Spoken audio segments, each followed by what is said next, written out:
Today, we make a promise to every man, every woman, and every child on this continent.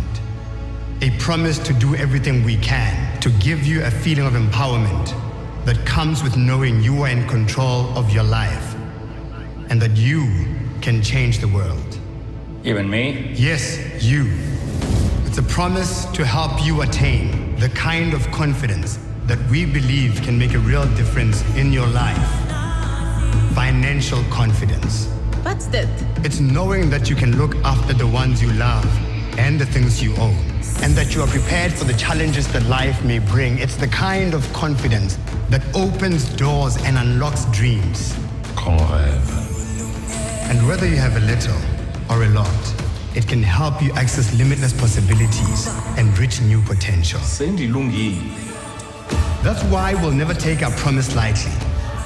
We'll keep it top of mind and close to our hearts. Everything we do, every decision we make will be guided by it. So that you can live knowing that today is going to be a good day. And tomorrow will be even better.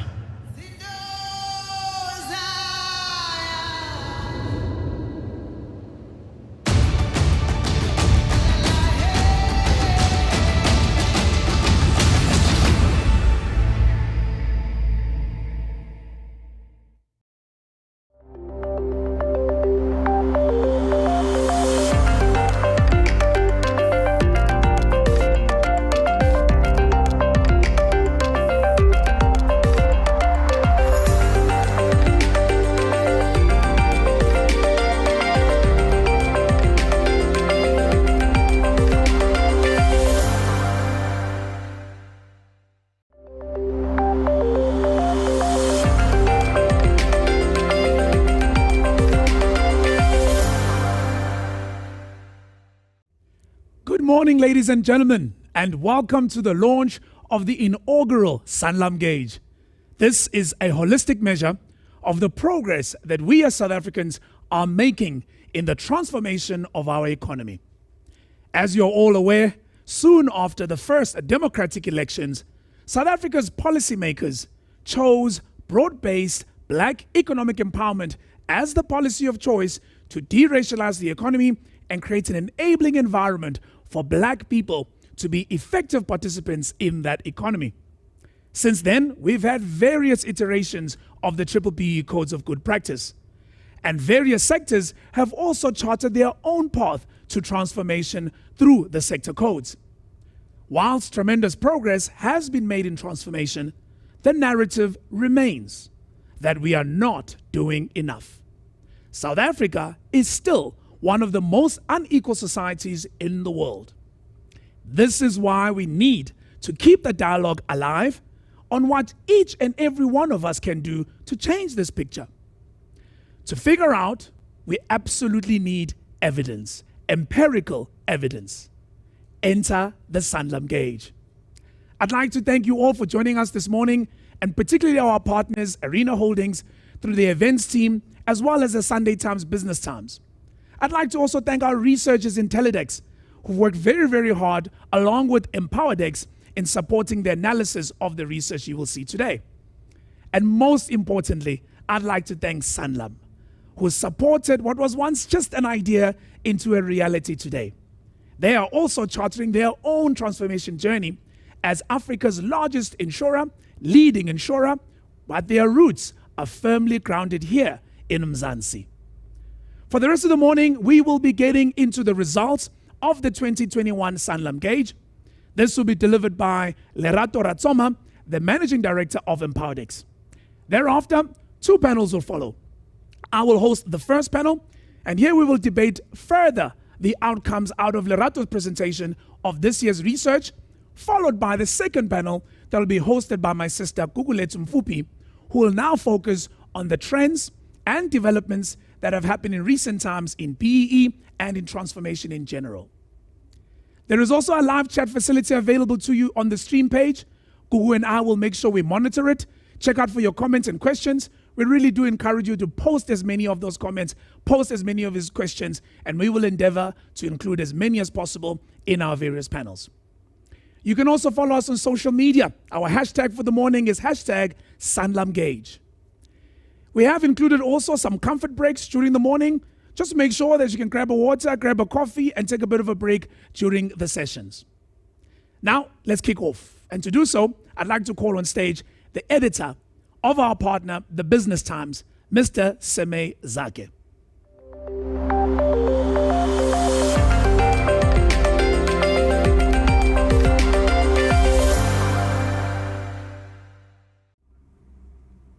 Good morning, everybody. As the editor of the Business Times and as a proud partner of this event, I'm very excited to welcome you to the inaugural Sanlam Gauge. With a rich history as the paper for the people, the Sunday Times remains South Africa's best-selling weekly newspaper, and with the Business Times has a reputation for bringing readers news they can trust.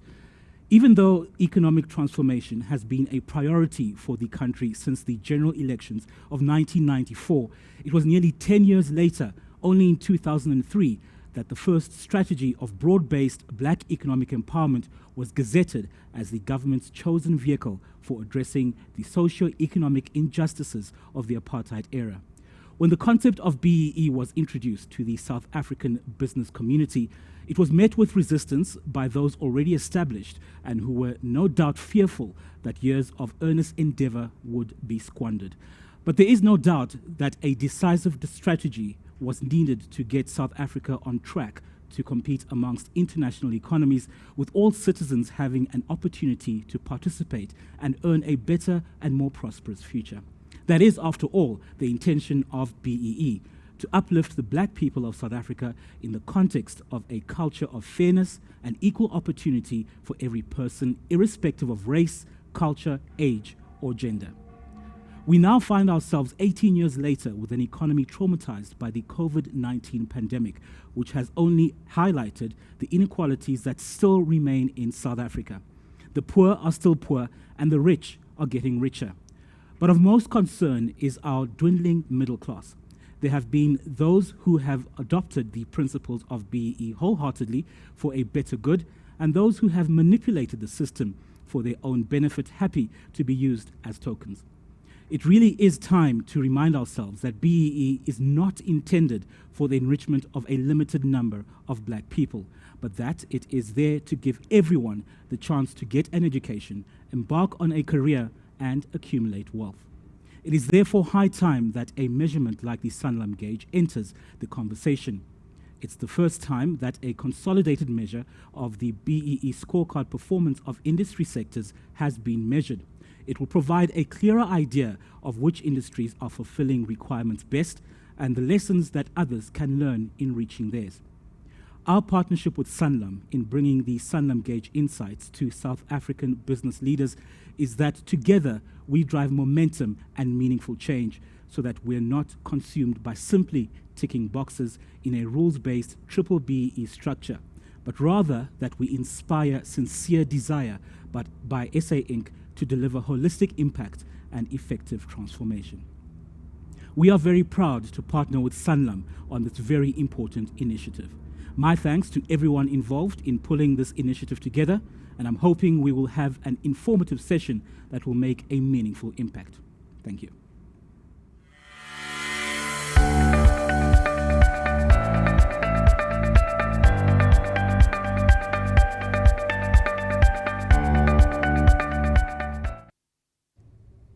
Thank you very much, Samay. Indeed, we want an informative session that makes a meaningful impact. Now, in the run-up to the finalization of this Gauge report, I got a chance to spend some time with the Chief Executive Officer of Sanlam, Mr. Paul Henratty.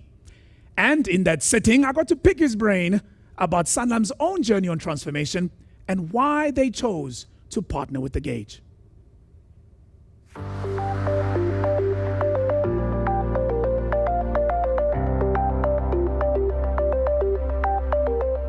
Paul, what a pleasure to catch up with you, man. How are you doing? How's things going at Sanlam?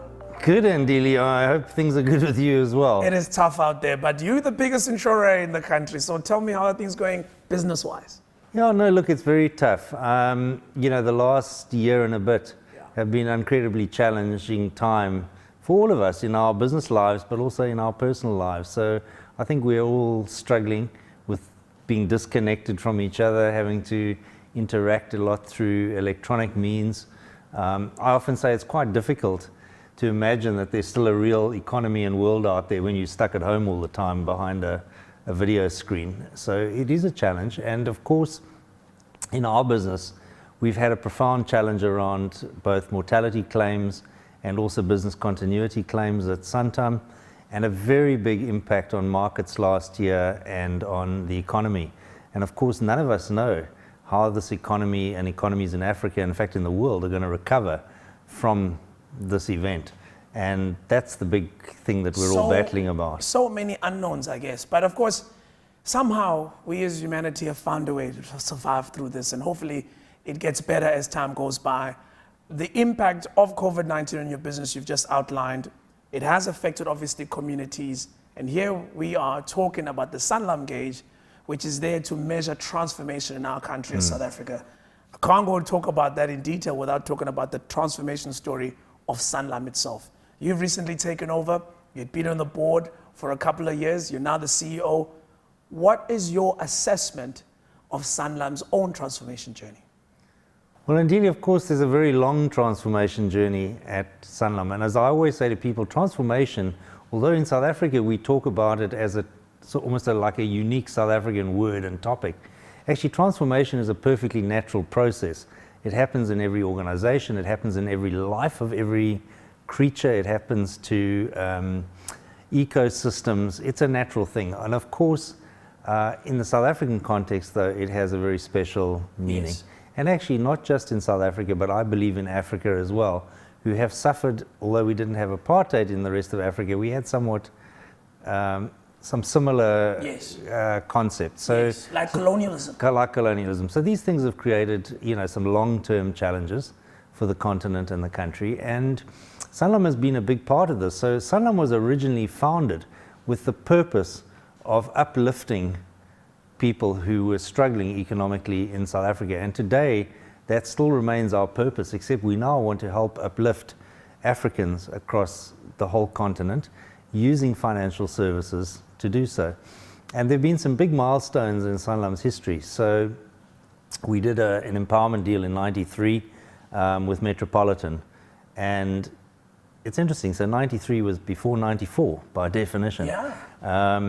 Then there was, I think, one of the most successful empowerment transactions in South Africa's history with Ubuntu Botho and Sanlam. Ubuntu Botho are still our long-term partners. And I say to people, they're not our empowerment partners. I never ever refer to them as our empowerment partners. They're our business partners. Why is that important for you, that distinction?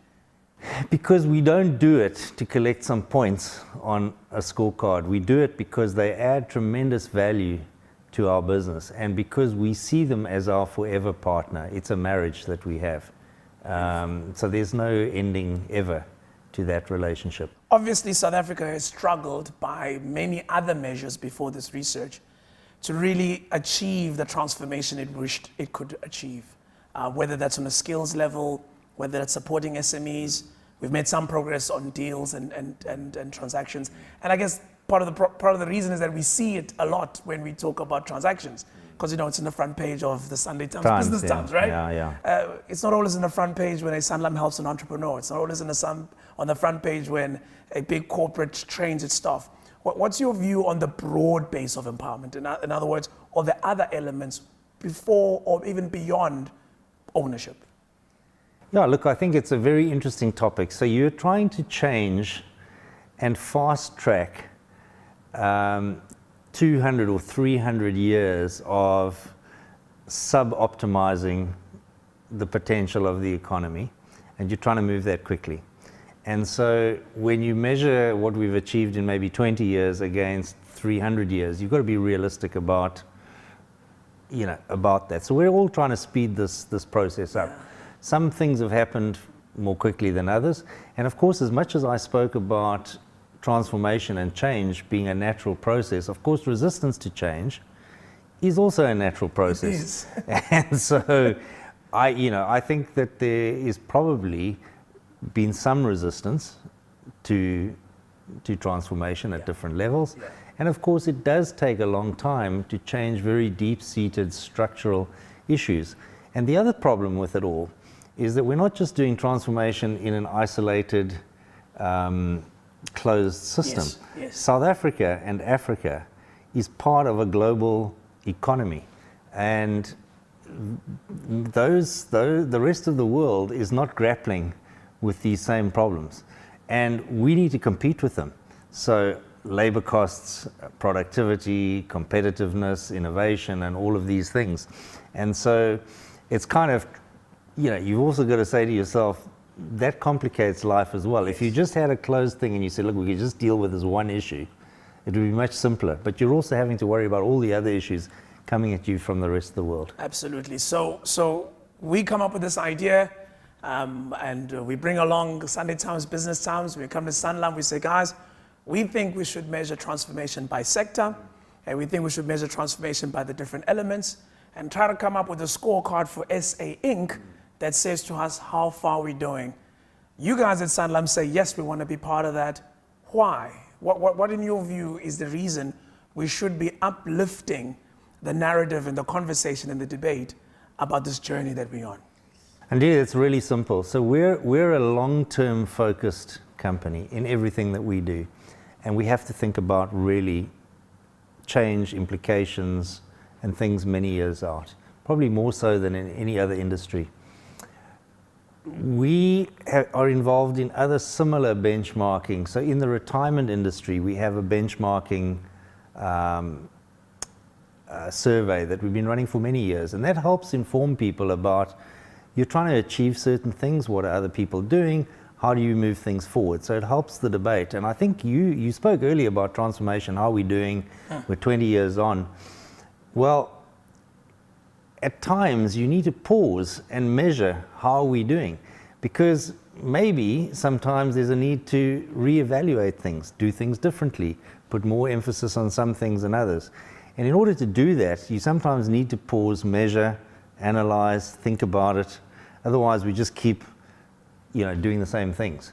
And so it's an opportunity for everyone to have a debate, reflect, can we do it better? Because the objectives are really good. Absolutely. But could we enhance the delivery of the outcomes? And I guess also the impact on society, because that's often the issue. Before I go, a big challenge facing the conversation of transformation, the conversation of broad-based Black economic empowerment, is what many people in the media quote as a distrust between government and the private sector. And by many accounts, it seems as if COVID and this big challenge we've had has created a better working relationship between those two parties. Do you believe that both those two sides see the real and commercial value of having BEE, or do you think we've got some work to do to bring us closer together about the importance of transformation? No, look, I think it's very simple. Any two sectors or different sectors will always have different views and perspectives. So I think for government and business to have exactly the same views on things, I think it's unrealistic. In the same way, financial services and manufacturing will never have exactly the same perspective on things. But I think that you raised the issue of COVID. So everybody, and this is where South Africans are fantastic, the minute there's a problem, we pull together and we get results. And the minute that there isn't a crisis, we kind of drift back and apart from each other. So the COVID thing brings us together, we work together. And the question is on transformation, is the government fundamentally in a different place to business? And I don't think they are. I think everybody recognizes that the end objective is to use transformation to have a more inclusive society and a better economy. Because the point of transformation, you want change, but you don't want it to be negative change. You want the change to be something that's good for everybody. So I think we're all aligned on the objective. Now the question, of course, is business will always tell you that we don't want rules. We want the freedom to do things, whereas the government, by definition, tries to create rules and frameworks and so on. So to some extent, you'll always have a bit of a clash there. So something like this platform that you've created there's an opportunity for us to discuss, are these the right sets of rules, are the right principles? So there's an opportunity for business and government and other interested parties to have a dialogue, okay, and can we improve it? Thank you very much for spending a few minutes with me, and certainly we are very proud to have Sanlam as a partner at the Sanlam Gauge. Thanks very much, indeed. We're also very proud to have Business Times and Sunday Times as our partner, and I'm very sorry that I won't be able to be part of your conversation later today when you sort of reveal the results of some of the surveys and people start discussing and unpacking what happened, and certainly we'll be taking a very close interest in all of this going forward, and this is not a one-off event. I mean, we're going to be following up over a period of time, so I think it's going to be really interesting for us, you know, as a society to engage in this topic and take it forward. And engage we will. You know, somebody was saying to me that we forget that South Africa has achieved so much by dialogue. So Exactly. hopefully this dialogue also gives us an opportunity to take forward this thing that we all share, which is a much more equal society and opportunity for all South Africans. I couldn't agree more. I mean, that's, as we said earlier, at the end of the day, what transformation is about making it a better world and a better place for all of us. And that can only be good.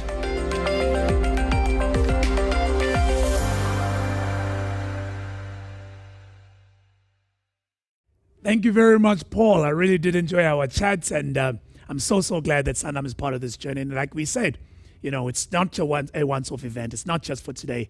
It's for a long time going forward, because this is a journey and not a destination. We've come to the moment that we've all been waiting for, ladies and gentlemen, and that is the big reveal of what the 2021 Sanlam Gauge tells us about our state of transformation by sector and also by the various elements of the generic scorecard. To take us through the highlights of the inaugural Sanlam Gauge, please join me in welcoming on stage the Managing Director of Empowerdex, Ms. Lerato Ratsoma.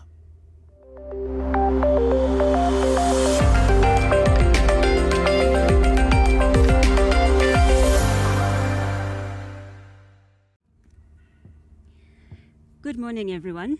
My name is Lerato Ratsoma from Empowerdex. I'm here today to talk about the research that was done by Intellidex. Intellidex went through a whole process of determining what South Africa looks like from a BEE point of view as a consolidation, South Africa Inc. in particular. So what Intellidex has done then is to go through over 3,000 scorecards to be able to determine where they stand as an industry, as a sector, as well as overall as a country. So in order to go through the process, we start with the methodology. That is very important because then it gives us an indication of what was included, how it was included, to better understand what it is that we're trying to achieve this morning. So in terms of the methodology, what Intellidex has done is that they use the International Standard Industrial Classification in order to take all of the companies and put them in their correct sectors.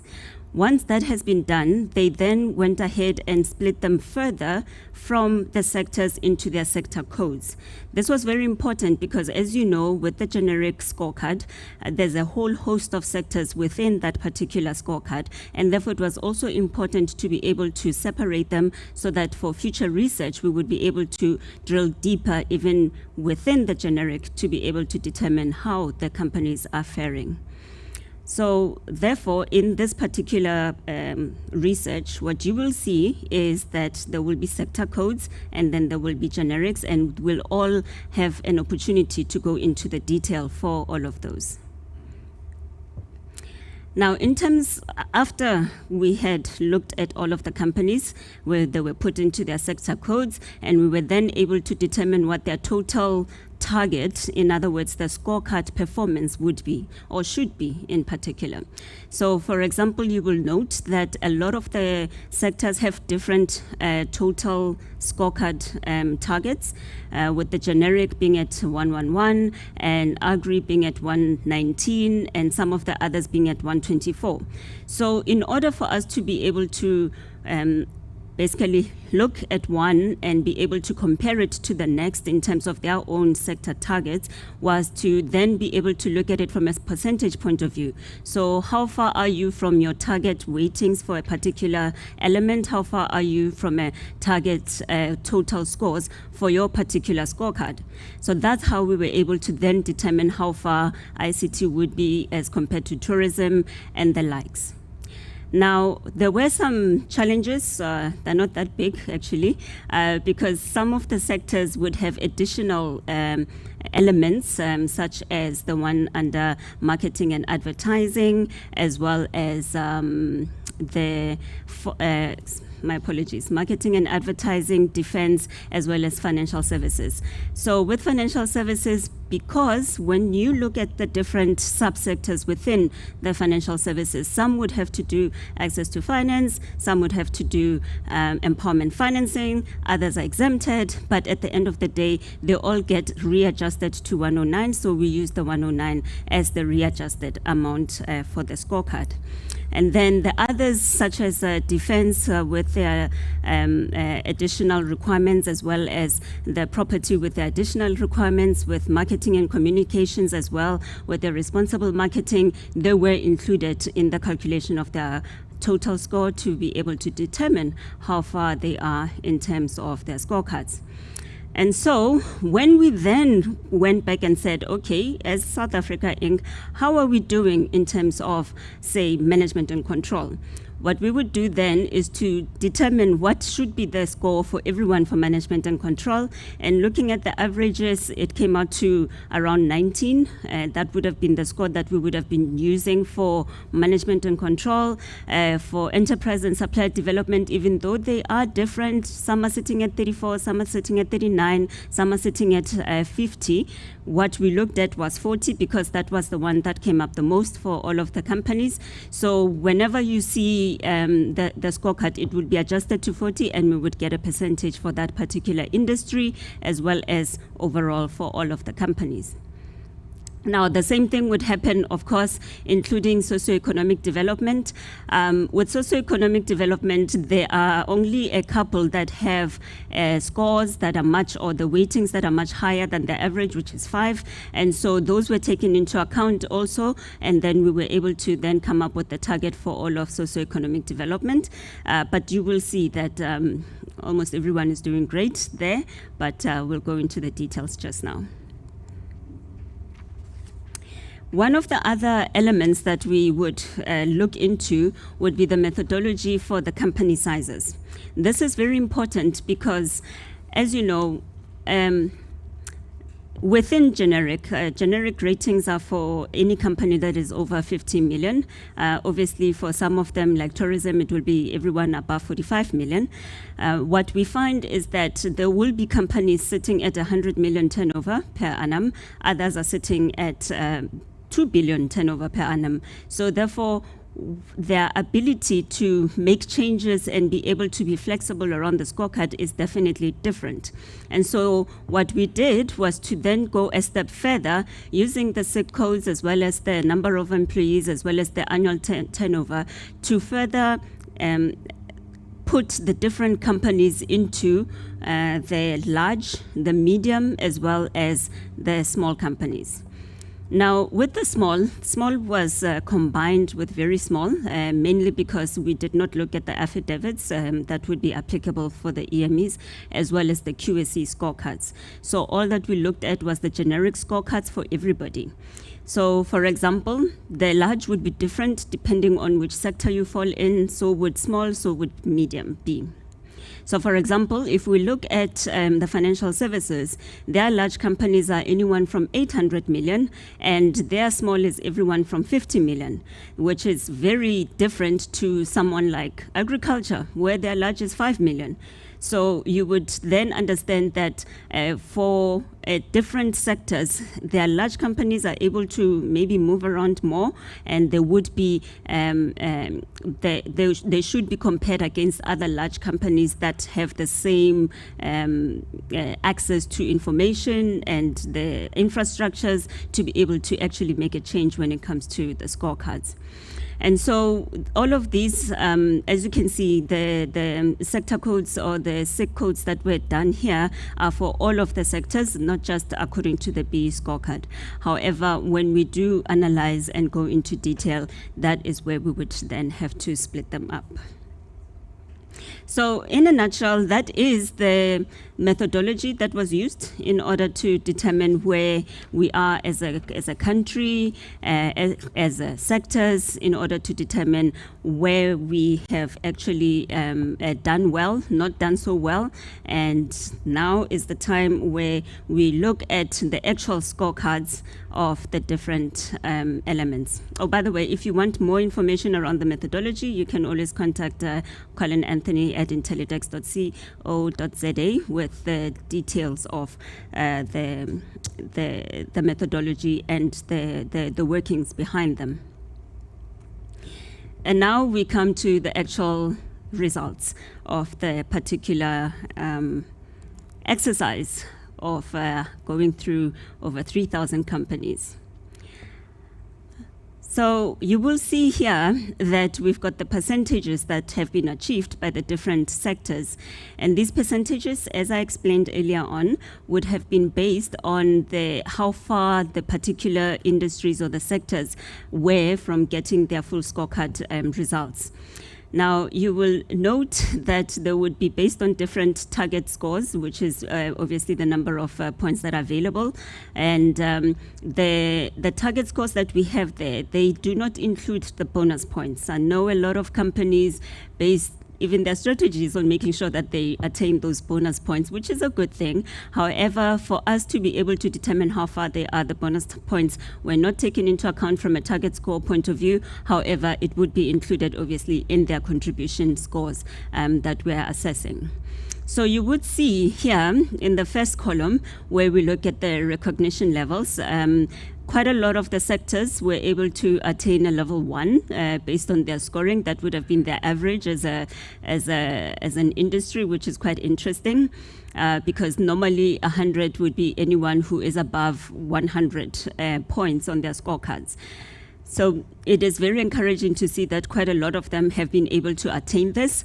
However, then we go into the details and we look at construction, not so great at level 2. However, if you consider that a lot of companies are aiming to trade with level 1 and level 2 companies, perhaps construction would fare quite well.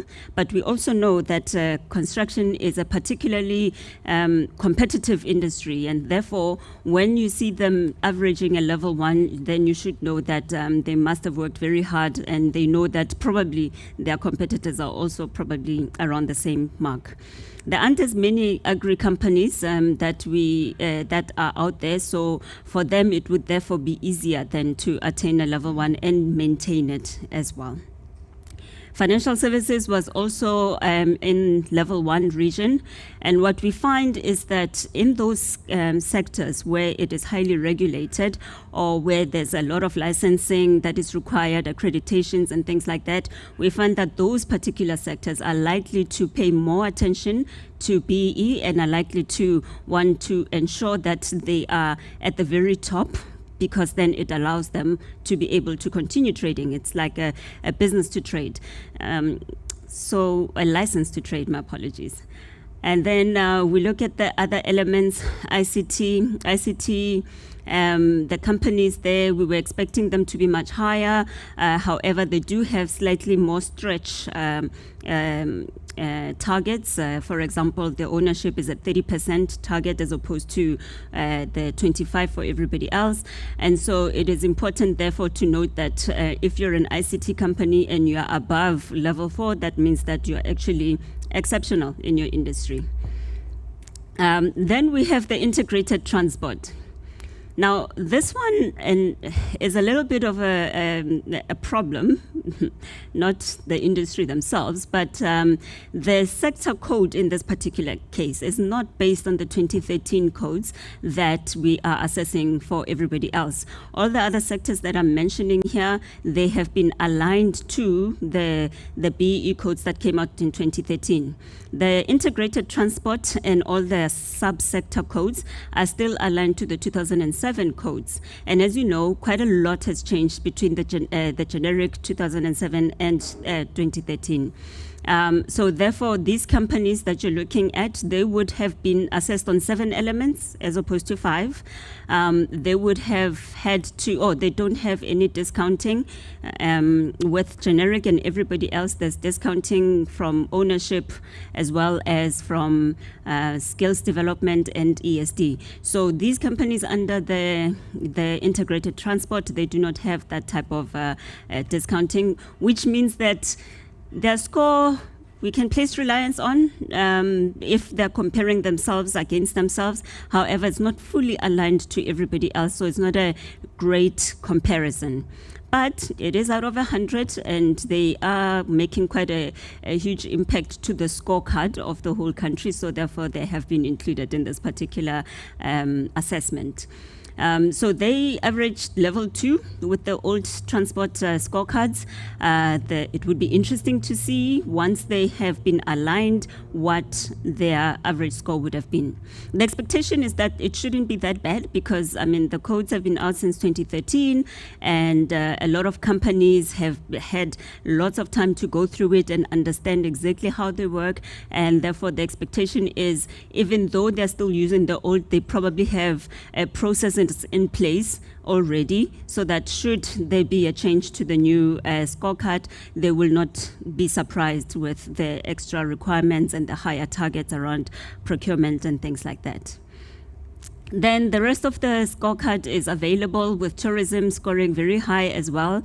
In fact, I think it's the highest at 99.5. That is probably also because it is a very highly regulated industry, and therefore everyone needs to ensure that they maintain their gaming licenses and the likes, which are normally set in the provinces, and therefore some provinces have higher targets than others, and that is why we would see a higher score in general. And I'm going to skip to defense at the bottom. It's one of the last scorecards that came out. There aren't that many companies that have been rated according to the defense industry scorecard.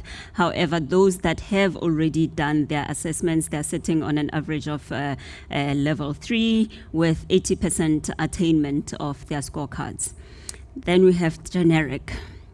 This is where the bulk of the companies are, and there we find that the generic scorecard is at an average of a level 4 with only 77% attainment of the target.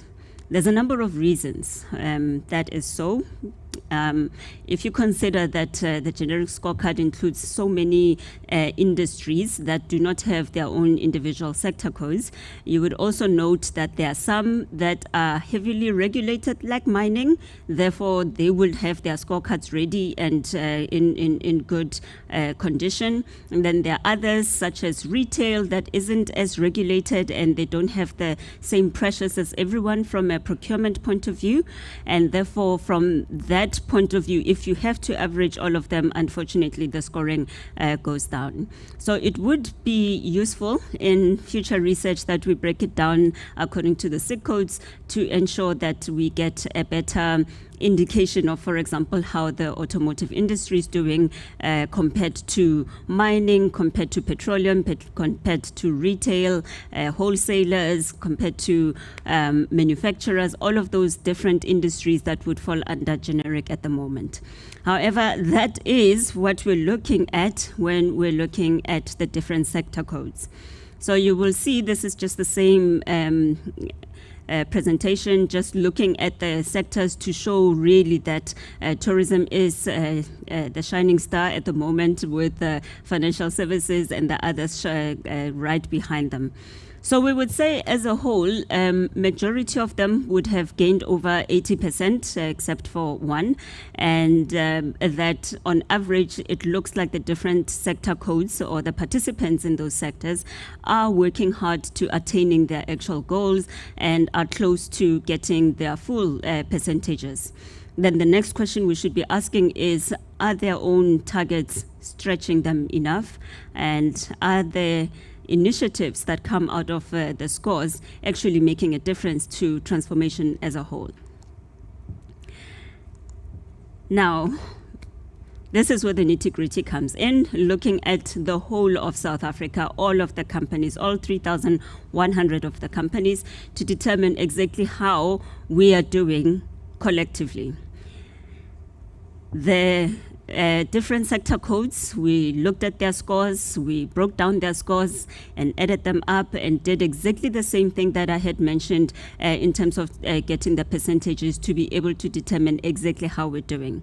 But what was interesting for us looking at this is just to give you a sense of how different the different sectors are. So, for example, you have someone who is in construction who is scoring around about 16 out of 21 for skills development, whereas someone else or the average for generic is about 14 out of 20 for skills development. So this gives us an indication from a granular point of view to say, for the different elements of the particular scorecard, how are we doing as an industry compared to other industries? And I think for me, this is the one slide that transformation managers probably want to take home and familiarize themselves with, because this is where it shows you what the average scores are for your industry and where you are as a transformation manager in terms of your benchmarking yourselves against the industry and against your previous scorecard, of course. So, for example, if you look at the black ownership targets, most of the companies or in the different sectors are around about the same, except for defense, which is quite low. Therefore, you as a company in the marketing and advertising industry, you know that on average we're sitting at 20 points out of 25. You as a company, are you on 15 or are you already at 25? That tells you that you still have a way to go to at least be on par. And if you look at something like SED or ESD in this particular case, which is the procurement, enterprise development, and supplier development, you will note that on average the companies are in the 30s. Some are doing very well, closer to the 40 target. Others are much, much further away from their actual targets. And you as a company, I mean, it would have been good if we were able, from a research point of view, to break it down into procurement, enterprise development, and supplier development to see what the different elements would have been. But unfortunately, all the scorecards have this as a combined target as per the codes and the different sector codes. So we will do with what we have for the moment. So just a word for integrated transport, they would have only had procurement and enterprise development, and that's what you're seeing there as 30.4 on average out of 35. And as you can see, with socioeconomic development, majority of the companies are doing quite well in terms of that. So in terms of the number of companies, I thought it would be interesting to note that the majority of the companies come from the generic scorecard, or they presented with a generic scorecard, which means that the representation for all of the companies would be heavily weighted towards generic. So therefore, even if there were great companies within tourism, there's only 99 that we're looking at. Even if there are great companies within forestry, there's only 13 that we're looking at. So that just gives you an indication that when we look at the overall number of companies, it is highly weighted towards generic, which, well, it is what it is, I guess. It's neither good nor bad. Now, this is then the result for all companies. In other words, this is how South Africa is doing from a BEE point of view, from a scorecard point of view. The average is sitting at 84.34. That is basically our recognition level. We are 84% towards the target in terms of the recognition level, which, if you were to look at the recognition levels on the scorecard, that is basically a level 4. So yes, we are around the generic requirements, regardless of how great the other sectors are. And if you think about it, level 4, majority of the contracts that I have seen in industry do require minimums. Yes, there are quite a few that are sitting at requiring level 2 and things like that. But generally, level 4 is seen as being competent but with a way to go to being excellent. So we are average at 84%, according to the scorecard, and we can work on ensuring that that is improved. Then we look at the black ownership aggregated through all the sectors. With this one, we're looking at 85%. That's where we are from the scorecard. The expectation here is that it should have been much higher, considering that economic ownership is one of the things that have been in discussion for quite a while. We look at it also because we know that it's not just direct ownership that we're looking at. It includes things such as sale of assets. That is what is included within this particular element. We've got continuing consequences as well. We've got equity equivalents from the multinationals that are trading in South Africa. So all of that, we're sitting at a total of 85% of the target. So one of the things that we would probably need to look at is a lot of the companies would have done earlier transactions which hit their 10-year mark between 2015 and 2020, somewhere around there. And we find that a lot of them, or not a lot, quite a number of them have not gone into new transactions or continued their old transactions, which means that there has been a slight drop in the general ownership. And however, because of the economy and things like that, what we found is that there weren't as many new transactions coming along. However, I think the B Commissioner has a whole database of the updates, and they can give us a better view in terms of the numbers of transactions. Are they increasing, decreasing, and what they particularly look like. So that's where we are in terms of equity ownership. Then there's management control, sitting at a lovely 57%, which was a bit of a shock. If you consider that South Africa has had an Employment Equity Act since the 90s, and then we've got BEE coming out in 2003, and there has been quite a lot of focus on employment equity ever since then, and it has become quite a normal way of doing business in South Africa. So it was quite interesting to note that as a country, we're sitting at quite a low percentage. This is definitely something that would need to be discussed, and we would need to dig deeper into it to figure out what is it about employment equity and management and control that it is not translating into higher scores over time. I know that if you were to look at the Commission for Employment Equity, you would probably find that even 10 years ago, there's probably only been a marginal improvement in the numbers, and I think that is something that we definitely would need to look into. Then we've got skills development sitting at 76%. Skills development is quite interesting because there has been some changes around that came through in 2019 in terms of the targets for skills development, moving away from the full 6% to splitting it with bursaries for either your internal or external people. And also there's the bonus points under skills development that I know a lot of companies actually budget around. So the expectation would have been that it would be slightly better, considering the amount of effort that would have come in.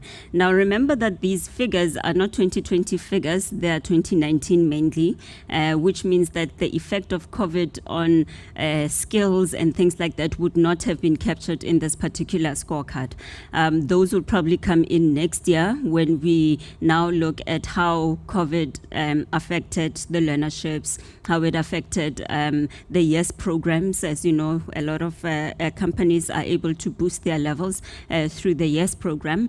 However, all of that got affected in 2020, and we would like to see going forward from next year whether everything fell apart or were most companies able to at least contribute something so that they don't get discounted. Skills development is a priority element. Therefore, if you don't reach the targets for this one, you get discounted, which I know there is no company in South Africa who looks forward to that particular discount. So just need to be above the 40% of the targets to avoid it. Then we go to enterprise and supplier development, sitting at 84%. As I mentioned, it would have been good if scorecards were able to differentiate between procurement, enterprise, and supplier development. This has been a driver for BEE for quite a number of years. And what we've noted is that with the ripple effect of the requirements for BEE from government going into their direct suppliers, going into everyone else who trades within the economy, that procurement is the one to look at.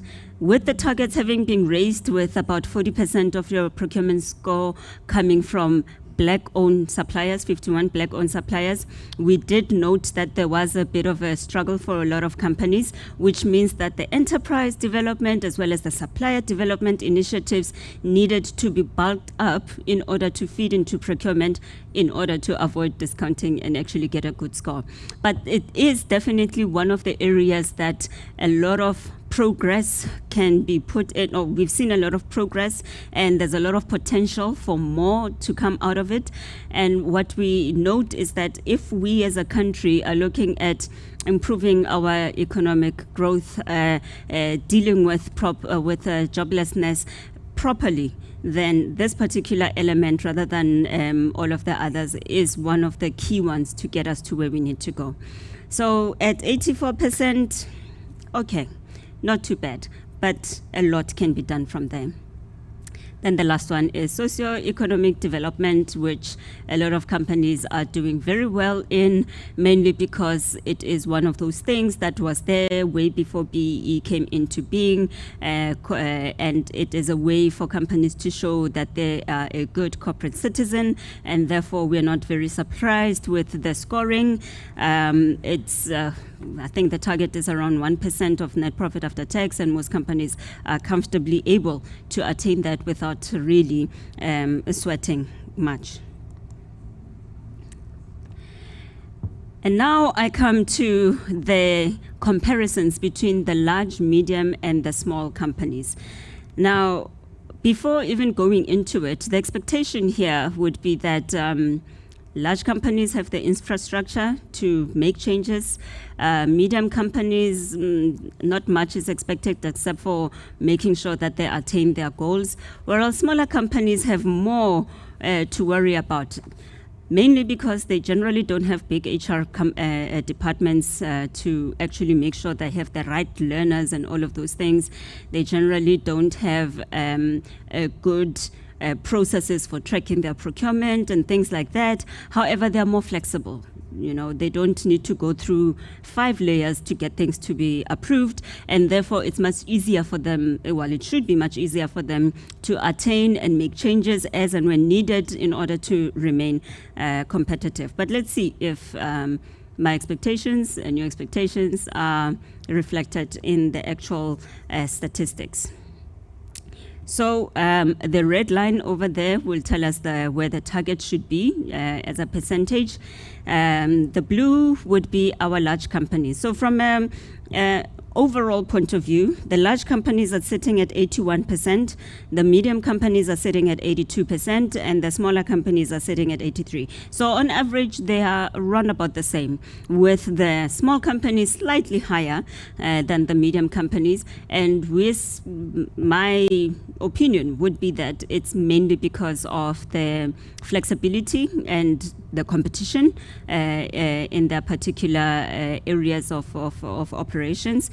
But on average, they are run about the same. And I think for us, we would have liked to see the large companies doing much better, because they have been doing this for quite a while, and they have the resources to be able to implement quite a number of initiatives. But yeah, let's give them some time. 80, above 80 is not bad, but there's a lot that can be done. Now, looking at the rest of the scorecard, ownership was quite interesting because the small companies overshot everyone else at 86% compared to 78% for the large companies. This is actually quite impressive from a small company point of view, because we then understand that these companies are those that are able to be more flexible, to respond quicker, probably their purchase prices are also not as high as the large companies, and they're able to navigate better. So this is something, though, that we were not expecting, because I think the larger companies, considering that they have the resources, the access to the lawyers, the corporate finance people, we were expecting them to have maintained or at least exceeded expectations when it comes to ownership, considering how important it is. Then the other thing, just quickly on ownership, the scorecard as it stands right now, it's heavily weighted towards black ownership, which makes it more of an imperative that we have seen from a verification point of view for the smaller companies to actually try as hard as possible to attain their 51%, because they understand that if they're not 51, they are not as attractive as they could be to their larger clients. So majority of them are aiming at 51 and aiming at level 2 and above from a scorecard point of view. So perhaps that is one of the reasons that the small companies are under so much pressure. 40% of your scorecard coming from black-owned suppliers is a lot, and so far it looks like the small companies are taking on that challenge and making sure that they attain it. Then we look at management and control, very low for all of them. The expectation, though, was that for smaller companies, their management and control would have been slightly more aligned to their equity, considering that we tend to see companies where they have B-BBEE shareholders that are operational mainly in the smaller companies rather than in the larger listed companies. And so with the operational B-BBEE partners, we were expecting that management and control would therefore be quite high in comparison to the others, and quite surprised that it's actually on par with everybody else, with actually the medium-sized companies doing much better. So it is still a problem that we would still need to dig deeper into, because honestly, in 10 years' time, we can still be sitting at less than 60% or at least less than 80% attainment when it comes to management and control. Then we look at skills development. Now, in the perfect world, a company takes people, they train them, and the training results in them getting promoted, and we start seeing it under management and control. With the companies averaging in the mid-70s, we would still have expected there to be a trickle down into skills, into management and control, but perhaps the level to which it trickles down is a reflection of the types of training that is offered. Is it the type that will actually push companies up, or is it just sufficient to get a good score? Those are the types of things that we should be looking at. We note, though, that the large companies are doing quite well when it comes to skills development, as expected, with the medium companies not so great, and surprisingly, even the small companies are not that bad, actually. Then we look at ESD. ESD, that's our procurement, enterprise, and supplier development. Here, again, we're seeing the small companies doing much better than everybody else, which is quite surprising, because if you think about it, there's huge procurement departments that are managing procurement for a lot of the large companies. Even the medium-sized companies would have at least a procurement manager. And they would have external consultants to do their ESD and their ED. So the expectation is that it should be one of the stronger areas for large companies because they've got the resources to be able to collect their scorecards and all of those things. And so it was quite a surprise to see that the small companies are doing exceptionally better than the large companies, and that they, even though they might not have the resources at the same level or even have transformation managers who are managing the whole process, but it is important enough for them to ensure that they're able to get a good score. And of course, when it comes to SED, everyone is doing quite well. On average above 100, except for the medium-sized companies. But I mean, there isn't, it's one of the easier elements, trying to get black people into the mainstream of the economy and coming up with initiatives that will get them into the mainstream of the economy. So the expectation is met, the companies are doing well, and we're very happy about that. And of course, we cannot leave a whole analysis without digging slightly deeper and having a look at our SOEs as well as our listed companies. Most of the research has always been around listed companies because it was much easier to get the scorecards for those companies. But with the scorecards being much more available, we're now able to have a look at the listed companies compared to everyone else, as well as the SOEs who should be the custodians of BEE. So how are they doing? With the state-owned entities, they would have been assessed using the specialized scorecard, regardless of which industry or sector code they fall under, which means they don't have ownership. So their score is based on the elements, the 4 elements, and adjusted as such. What we have found that was interesting was that they're averaging 71% of their full targets, which is really below par if you compare them to everyone else from a South Africa Inc. point of view. So they're bringing the team down. But we look at management and control, and they're sitting at 77%, which is much higher than any of the other sectors or any of the other, or as South Africa as a whole, 77%. This is within our expectations because they would have been the ones that are carrying empowerment and are showing that it can be done. So it would be interesting, though, to dig deeper into what is it that they're doing right that everyone else is not doing, so that they can transfer some skills to the larger private companies to be able to at least get that scoring up. Because if you look at skills development, they're actually not doing that greatly at 62%.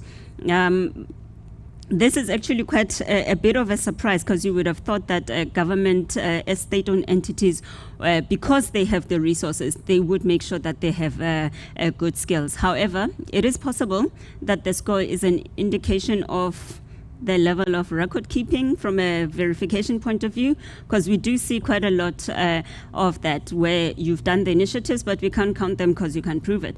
So it could be the reason for the low skills development. But the fact that skills is sitting at 62 and management and control at 78, 77, it is definitely something that should be looked into to say, how are they doing it? How do we translate it? And what can we learn from each other? Then we look at ESD. I must say that the state-owned entities generally have a good way of ensuring that everyone else complies with empowerment based on the types of specifications in their tenders. So the expectation would be that their procurement should be exemplary to everybody else because of the amount of level and the amount of commitment to ensuring that they procure from black-owned companies. And then there's also enterprise and supplier development. But they're scoring at 81, which is not a bad score. It's actually quite encouraging. But that shows us that there's still room for improvement, probably around the enterprise development or supplier development elements. But I think for us, as the researchers looking at this, it's not a bad score, and I think we'll all agree that it isn't that bad, but we want to see more. And then, of course, socioeconomic development, just under the target at 97%, which is not bad at all for state-owned entities. So well done to the state-owned entities for a decent scorecard. There's a lot of room to improve, especially around skills development, but must say that the management and control, we definitely need to be taking lessons from them. And then, lastly, we go to the listed companies. Now, these companies have more of the public eye on them in terms of what it is that they're doing for, in terms of black economic empowerment. They are required to submit their reports to the BEE Commissioner's Office on an annual basis, as well as send out announcements to the regulators to show that they have done their submissions. They also have to put their BEE information in their annual reports, which means that the investors would then have an idea of how it is that they're doing in terms of BEE. although I must just say that from an active investor activism point of view, perhaps we're not seeing as much being mentioned about how the listed companies are doing from a BE point of view. And that's something that perhaps the shareholder activists can look into to make sure that all of the companies that they invest in, especially the institutional investors, actually do something around BE and actually maintain their scores. So for them, if you look at overall, they're sitting at 83%, which is slightly better than the average for all companies, which is as per our expectations because of the scrutiny they're under. Then when we look at black ownership, they're sitting at 76%. As I mentioned, quite a few transactions have actually come to, or they've gone past their 10-year mark. It was good to hear that Sanlam does not intend on cashing in, or their black shareholders are not intending on cashing in, but instead are partners for the long haul. And we'd like to see more of that with the rest of the listed companies. But what we're seeing at 76 is a mixture of things, and it can definitely better. The expectation was at least in the 80s, considering that a lot of them have been doing transactions for quite a while. Management and control, that one is within our expectations at 57%. It's on par with everyone else, which is a bit disappointing. And then we look at skills development. Skills development is slightly, only a little bit better than all companies, but that doesn't, it's not sufficient to say, yay, well done, you've done greatly, listed companies. And then, of course, we've got the enterprise and supplier development, which is just slightly below the average for all companies. But I think for me, as a listed company, now that you can see where your peers are from the listed company's point of view and from your sector point of view, it should give you a good indication of where it is that you actually lie. And then, of course, we've got socio-economic development, which is obviously above 100. I guess those departments are doing their jobs in terms of making sure that they've got the right charities, the right supporting documentations, and that there is benefit actually from all of those companies. So yes, that is where we end in terms of the research. You will have noted that we covered the sector codes, we've covered the listed companies, we've covered the South Africa as a whole, and as a company or as a country, we are average. We can do better. And I think the whole idea around the Sanlam Gauge is to talk about what are those areas that we can do better in, and to ensure that when we meet again next year, there has been some improvement. We've learned from each other. We've taken the conversation forward. Thank you.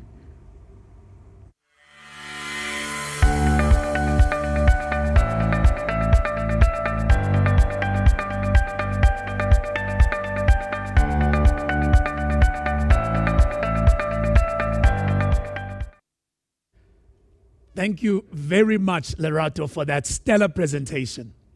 Well, the results of the gauge point to some very interesting trends, ladies and gentlemen, that clearly need our immediate attention. I hope you enjoyed that presentation from Lerato as much as I did, and you could see the effort that the team has put in on what is essentially our first iteration of a tremendously important piece of research, looking at by sector and also looking at by element. Some highlights from me. I think number one for me is the fact that South Africa has still not reached its targets that are set for all of the elements other than for socio-economic development. And that, for me, talks a lot to the targets that have been set over time. To what extent have they been good or bad? Are they enough? And you can see that whilst the numbers are high, they still haven't reached those targets. And those high percentage numbers can also be a bit misleading. So if you put, for example, a target of 25% ownership in a particular sector, and you are 85% of the way, that may read good because you see 85%, but you start thinking that the target that we're talking about is 25% for what is a population that makes up what? Over 90% of the population of South Africa. Then we need to start asking ourselves, are we measuring the right things? And are these targets actually adequate?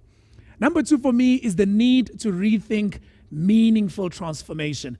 And our friend once said to me that if we're talking about transformation, you're talking about being transformative. So is it something we wish for, or is it something that we're actually doing? So what's the point of talking about transformation if we're not transforming?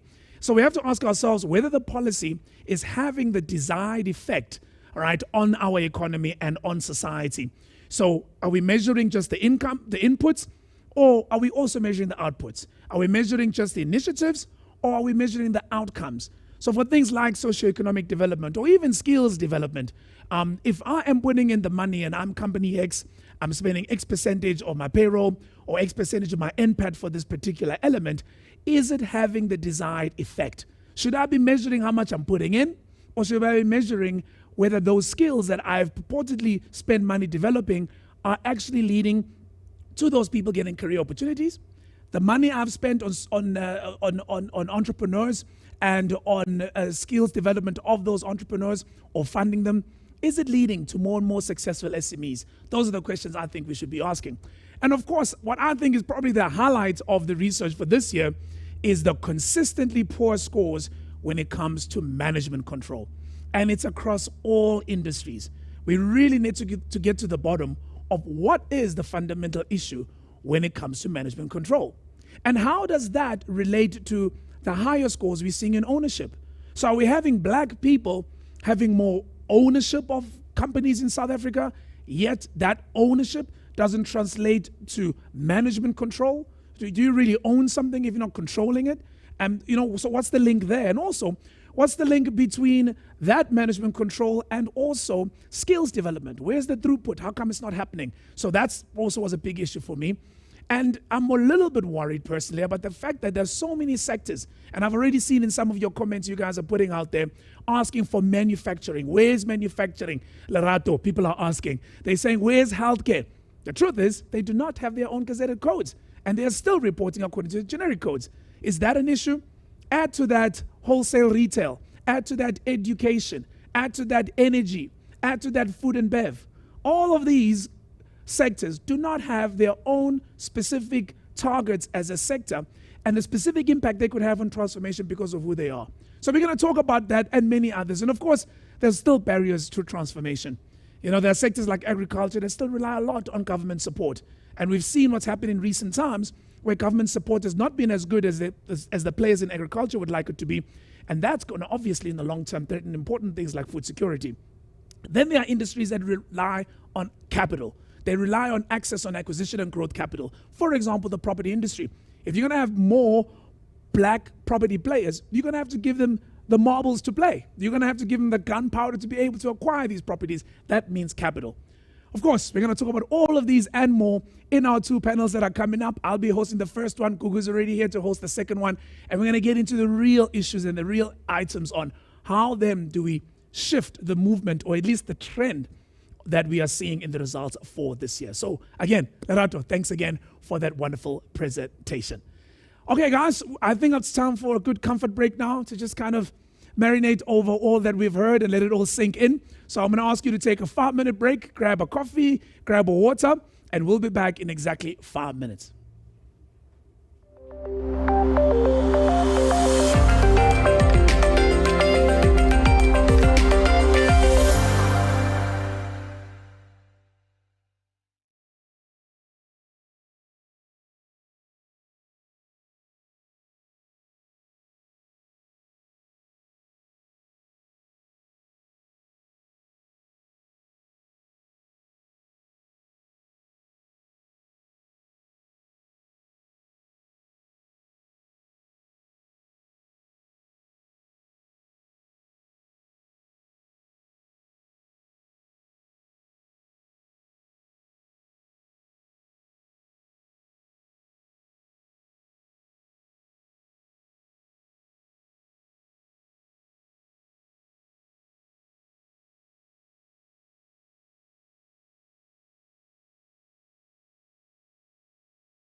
Welcome back, ladies and gentlemen. I hope you're all hydrated and ready to get to the robust part of things. So we've had the presentation from Lerato.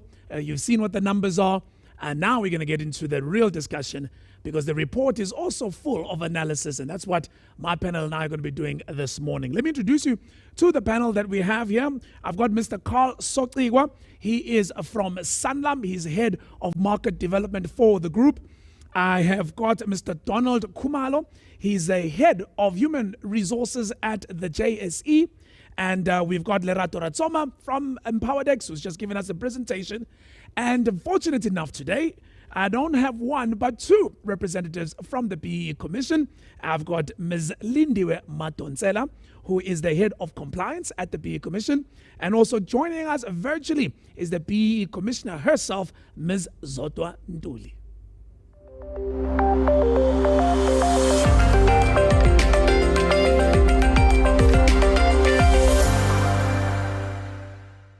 Well, guys, thank you very much for making the time to join us this morning.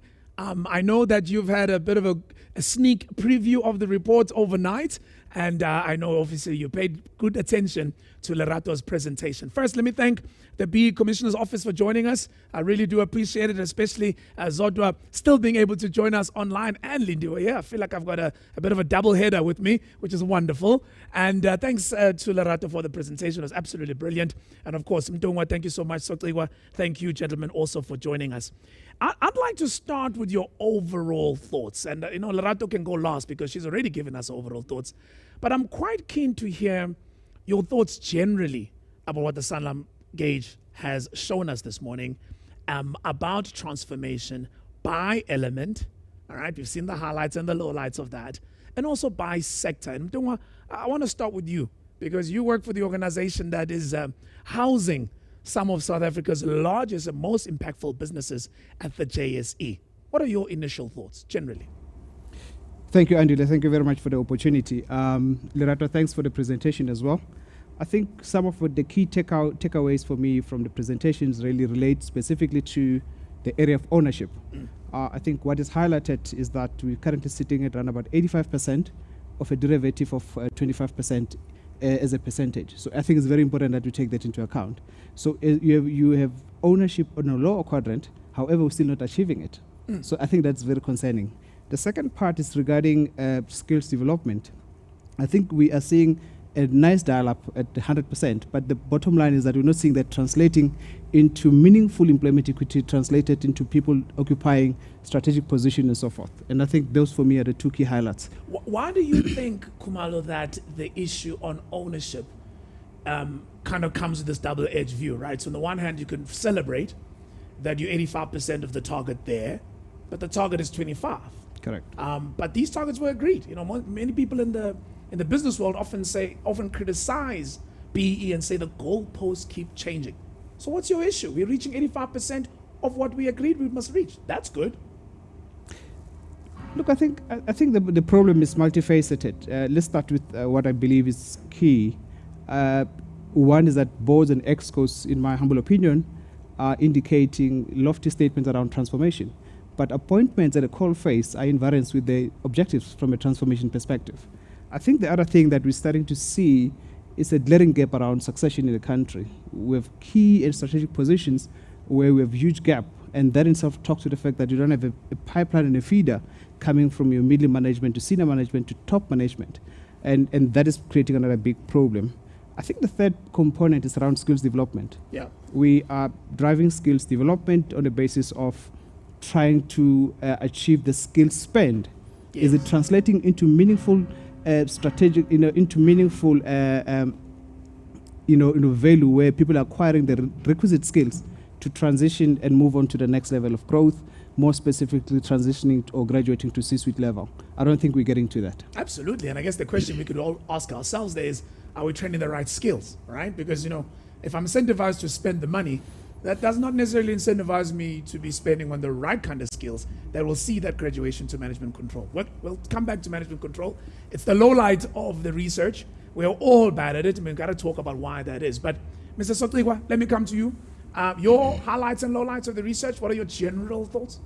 Look, maybe as a general comment, I think to do research of this nature it's quite historic. It's revolutionary, if I can use that term, because transformation is something that is much needed for our society, for our economy, and I think as a country, we took the right step many years ago in putting together legislation with certain key elements which would then be focused on and targets to hit in those key elements.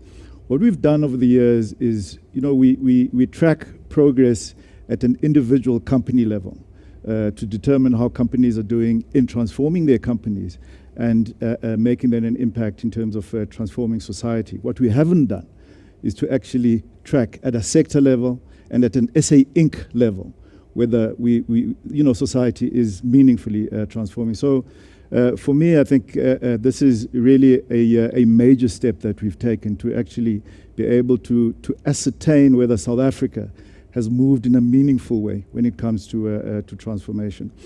But what it's also highlighted for us is that whilst targets can be set and individual companies encouraged to hit those targets, and ways put in place to track and verify whether they're meeting those targets, and incentives put in place as well to encourage them to meet those targets. I think we shouldn't be fooled to thinking that hitting numerical targets is going to make that meaningful change that needs to take place in society. And for me, that's really what I'm gleaning from the research findings. That a lot of money is spent in areas such as socioeconomic development. We put money into areas such as skills development. It doesn't trickle through when it comes to management control. So it's a major step that I think we've taken via Intellidex and EmpowerDex. But it's also, I think, for me, an important step which inspires dialogue now on the right areas that we need to focus on as society going forward. Which is why this is not, as you've highlighted, Andile, an event. This is the beginning of a journey.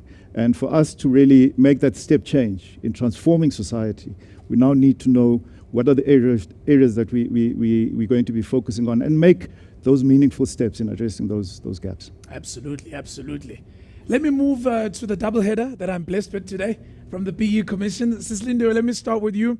You guys have your own piece of research, which is the state of transformation that you started releasing. Very interesting, yes. Because you almost have the first view of the scorecards that you get. Mm-hmm. Your thoughts on the Sanlam Gauge, I guess, as it relates to your own report and research. Okay, no, thank you very much, Andile, and thank you for inviting the Commission. I think one of the things that we can draw a comparison on when we look at the Sanlam Gauge and what our 2020 report, which we are yet to publish, is indicating is that we are not doing well when it comes to increasing the pace of transformation. For example, let's look at the ownership element. The ownership element from the draft report that we are currently considering is telling us that we are even digressing. It's giving us around about 28 to 29%. And when you compare it to the 2019 report, it was sitting at 29%. The 2018 report, we're sitting at 28%. So the question would be, why is it that we are digressing instead of increasing? And then when you dive deeper and you are looking at the major transactions reports, the last report that we released was demonstrating that, yes, ownership seems to be increasing from a percentage point of view, but when you look at now the exercisable voting rights that have to go with that ownership percentage, the numbers do not tally. You have low exercisable voting rights, whether in the overall category of black persons, and very low when you look at women empowerment. So that then raises questions around whether it's more about achieving the levels or it's about impact and meaningful transformation on the ground, which we believe our role as the regulator is to assist with that impact assessment to say, yes, on average, we can see entities being a level 4. Yes, clogging 100% of points. But to what extent do we see that translating into practical and real transformation? And when you talk about issues of management control, our data currently is telling us that we've even dropped compared to the 2019 figures. Yes, we are sitting below the 43% that we recognized in 2019. So the question would be, why is it that when we talk about black people in management control, we do not see that? Why is it we don't see that ownership that is high being translated into participation in those key strategic places? The other issue is around skills development. Yes, companies are spending between 50 and 60%, that's what the figures are indicating. But the question would be, where is the money going? Because you've got protests around the lack of funding for higher education, but then it seems that there's money flowing around for skills development. But yet, when you also consider information from the SETAs, you see that the gap around critical and scarce skills continues to increase, which then places us in a peculiar situation. Because if you are going to grow the economy, we need to make sure that we invest in the relevant skills that we are going to need to make sure that we are driving development as well as transformation. ESD, there's a lot that has to be said. Changes have been made. But then when you look at the figures, it's saying 50 to 60%. But you've got black businesses saying, I'm part of this beneficiary development program. But some of the terms and conditions there are not favorable. For example, the immediate termination of a supply development agreement. You can be told today that we will not be continuing. Where is the fairness in that? When do you have time to prepare that I won't be having that capital injection for the next so number of years? SED, yes, most of the time generally it's showing that about 90% is being achieved. But at the same time, when you look at development in your rural and economic development areas, you are seeing that it's not really much being translated into actual empowerment. So it gives us room for improvement to say, as South Africa, as both the government and the private sector, we need to put our heads and say we need to now invest more and be intentional about economic transformation. All right. Let me also give Ms. Zodwa Ntuli an opportunity to weigh in. Zodwa, you're joining us online, I am told. Your initial thoughts. Thank you so much, by the way, for making the time to still be part of the panel. Please go ahead. I'm told that she's no longer available. All right, let's continue the conversation here. And we will continue that conversation on the basis of, let's look at, Lerato, you've given us the hardcore presentation. Now I'm interested in your thoughts, because you sit in a very interesting place at Empowerdex. I mean, Intellex did the research, and yes, you presented it, but your day-to-day job is to analyze the scorecards of all of these companies. You've seen the research, but you also have your own experience. Kind of your gut about where we are in transformation. I think from a verification point of view, there is still a lot of concentration on the scoring. You know, a lot of my days are taken up discussing someone who's short of 5 points or 2 points to get to the next level. And I think that focus on the point system really detracts from the impact of anything that you're doing, you know. So I always tell my clients that if you have 3% of your net profit after tax to spend on ESD, why not do something that will be impactful, you know? So the way that we're doing the assessments does not look into the impact. That is where the B Commissioner comes in, you know, to look at, does it translate, is someone's life being transformed out of it, you know? But having said that, it is good that we are looking in terms of measuring where we are as a country, as individual entities, because if you don't measure it, then nobody takes care of it, nobody cares, and it will fall by the wayside. But the question is the quality of the initiatives. And also, I think there's a lot that can be learned from each other, from the companies themselves, because we do see pockets of excellence, but it is not sufficient and it doesn't translate, and the current incentive does not look at impact. So perhaps it's one of the things that we should look at. The targets, yes, they've done well, the companies, but they're not necessarily stretched targets. You know, I think perhaps maybe employment equity is the only one that has a proper stretched targets. The others, they are attainable on most cases if you concentrate and, you know, you do what needs to be done, but they're not stretching us and they're not getting us to where we have critical mass of black managers that are available, have the right experience, and can go into senior positions and actually make a change. So, yeah, I think for me, we need to just shift away from the points to the impact. Well, let's talk about that shift, right? And I think it is a key takeout of the Sanlam Gauge this year, being the points versus the impact, or being the output instead of kind of the input, or maybe the impact instead of the initiatives. However, Lindiwe, the score is the score. If you put out rules out there that say this is how we're going to measure transformation. This is how we're going to measure broad-based black economic empowerment. And I then go ahead and I apply this measure that we've all agreed, and I do well. It's kind of not fair on me that when I'm hitting the targets, I'm getting close to hitting the targets, you now change the rules of the game. And suddenly you say, well, actually, you know what? Forget the targets. We should now talk about impact. Is that fair on industry? Okay, no, thank you. Maybe when you are looking at it from an industry point of view, one may think it is not being fair. But when you want to drill down to say, what is it that we want to achieve at the end of the day? We want to see a transformed economy. So let's look at changing the rules of the game. One can ask a question, has the rules really changed? When you look at the initial set of codes of good practice, when you look at the amendments in 2015, and when you look at now the follow-up by the different sector codes to align, you look at the fact that we still really basically have the same elements that we've always had.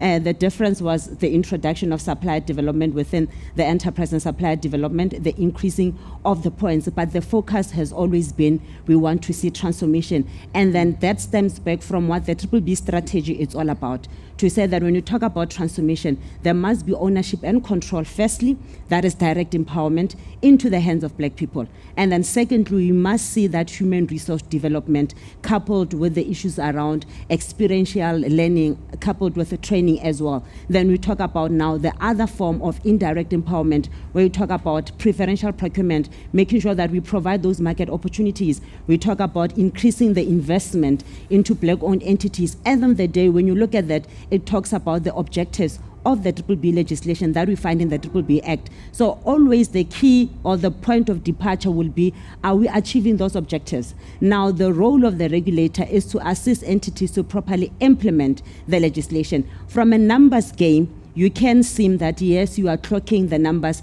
you are achieving the points. But remember, when you measure transformation, you just don't measure it only on the fact that you've achieved a certain numbers in terms of compliance, in terms of level. But whatever that you've put in as an input must translate eventually to saying that we've got a state of transformation.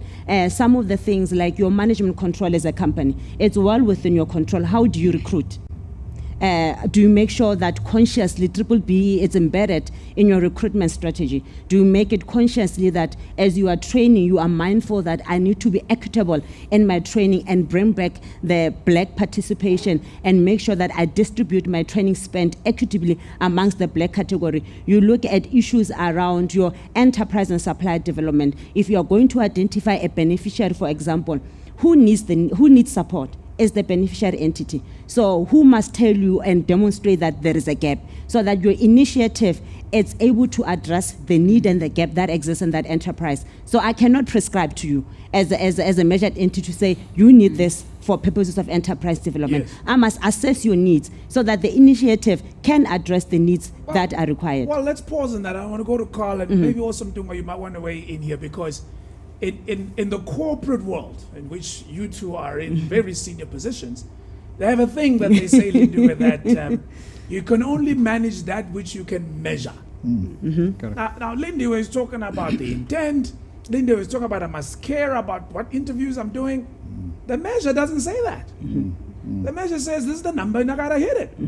So how would you implement what Lindiwe is alluding to in a work environment, a business environment, where it's not in the measure, but it's kind of in the spirit? Yeah, I think, Andile, it's not either or for me. I think we need the targets by all means. I think, as you rightly point out, you can't manage what you can't measure. But you need the targets, and you also need the impact. And I like that word. And because at the end of the day, this is about sustainability of society, sustainability of our economy. And it's not a head issue, it's more a heart issue here. The numbers issue, sure, I mean, we can all chase the numbers, and you see, for example, we're exceeding targets when it comes to socio-economic development, because a lot of money is being thrown into that. But unless there's a meaningful commitment to transforming society, and there's a realization that this is for the greater good of everybody, In fact, even when we were thinking about these panels, we should have thought about the demographic representativity of these panels, so that, this is not just about black people saying that, you've got to do the right thing to uplift the plight of black people in South Africa because of the past. It must be about South Africans realizing the importance of transformation. I mean, sport, for example, is a great example. If you've seen what's happened with rugby, if you just choose that particular sporting code, and how sport has inspired unity in our society. I mean, rugby used to be viewed as a sport that was for the white community in South Africa. But, following 1994, 1995, the Rugby World Cup that we hosted here in South Africa, and that amazing moment when our president, Nelson Mandela, stood up there with the World Cup that South Africa won. The amazing World Cup in 2007 hosted by France that South Africa won, President Mbeki up there with the winning team, and you saw how the demographic of that team was starting to change, and how people in South Africa were then starting to view the sport as a sport for everybody in South Africa. We've just recently seen the Rugby World Cup in Japan, 2019, where a black captain of the Springboks with a diverse Springbok team and the whole country behind them, giving that support. Because people now see, and you don't have, for example, a white family sitting in the Free State feeling that because Siya Kolisi is occupying a particular position in the Springbok team, there's no opportunity for my son. That's been taken over by Siya Kolisi, or seeing, the face of the team starting to change and starting to be reflective of our society. It's not seen as a threat. So I think, the impact issue for me is important, and a realization that this is not just about the numbers. We've got to clearly see the numbers coming through, but this is about a fundamental change and realization by everybody in South Africa that unless we go down this route, our society is doomed. Point well made, Carl. Except Mdungwa, I gotta achieve that. Yeah. That whole rugby analogy, I gotta achieve that in my company so that the impact is what we would like to be exactly in the analogy that Carl has shared. How do I do that? We all agree it's the thing to do. Yeah. The question is, how do I do it if the measure doesn't measure that? Or perhaps the measure should measure that. So I think there's a point raised by Lerato earlier, and here, let me coach. You say, is someone's life being transformed? And I think that's very, profound. And we should not lose sight of the broader initiative or the broader objective being to transform lives.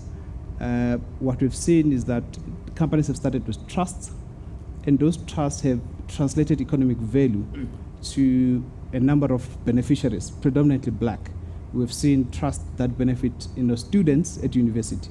The question is someone's life being transformed? And if the answer is yes, do we then see that as meaningful transformation taking place at the coalface? And I think we need to think differently about how do we realize value at the coalface versus trying to chase numbers, because you can get one single equity holder buying 25% stake, you're empowering one individual. But you can create a structure that takes a 25% equity stake but benefit a broader society. And the idea is about ensuring that the entire populace is transformed. And I think we need to think differently about that. Right. And hopefully the commissioner, together with, from a legislation point of view, they will help us to transform by changing legislation to enable that aspect and so forth. I think that's a bit lacking in my view, Duma.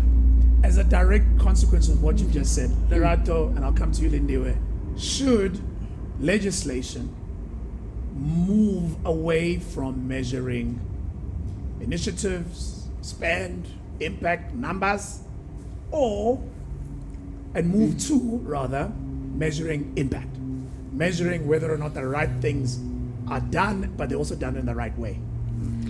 Well, we've actually thought about that once upon a time as a company, looking at the output as opposed to the input, So if you are going to put in 100,000 or into ESD, what do we get, you know? And I think the codes have tried to take into account that level. For example, you look at the bonus points that they are offering if you have been, through your assistance, a small company has been able to hire more people, you know, and if they have now moved from just being a company outside of your value chain and they have now been included as a supplier, they get the bonus points, because we understand that when you move that company and they actually get business, that is the best way for them to develop if they've got business. No training will actually make them sustainable without the actual business.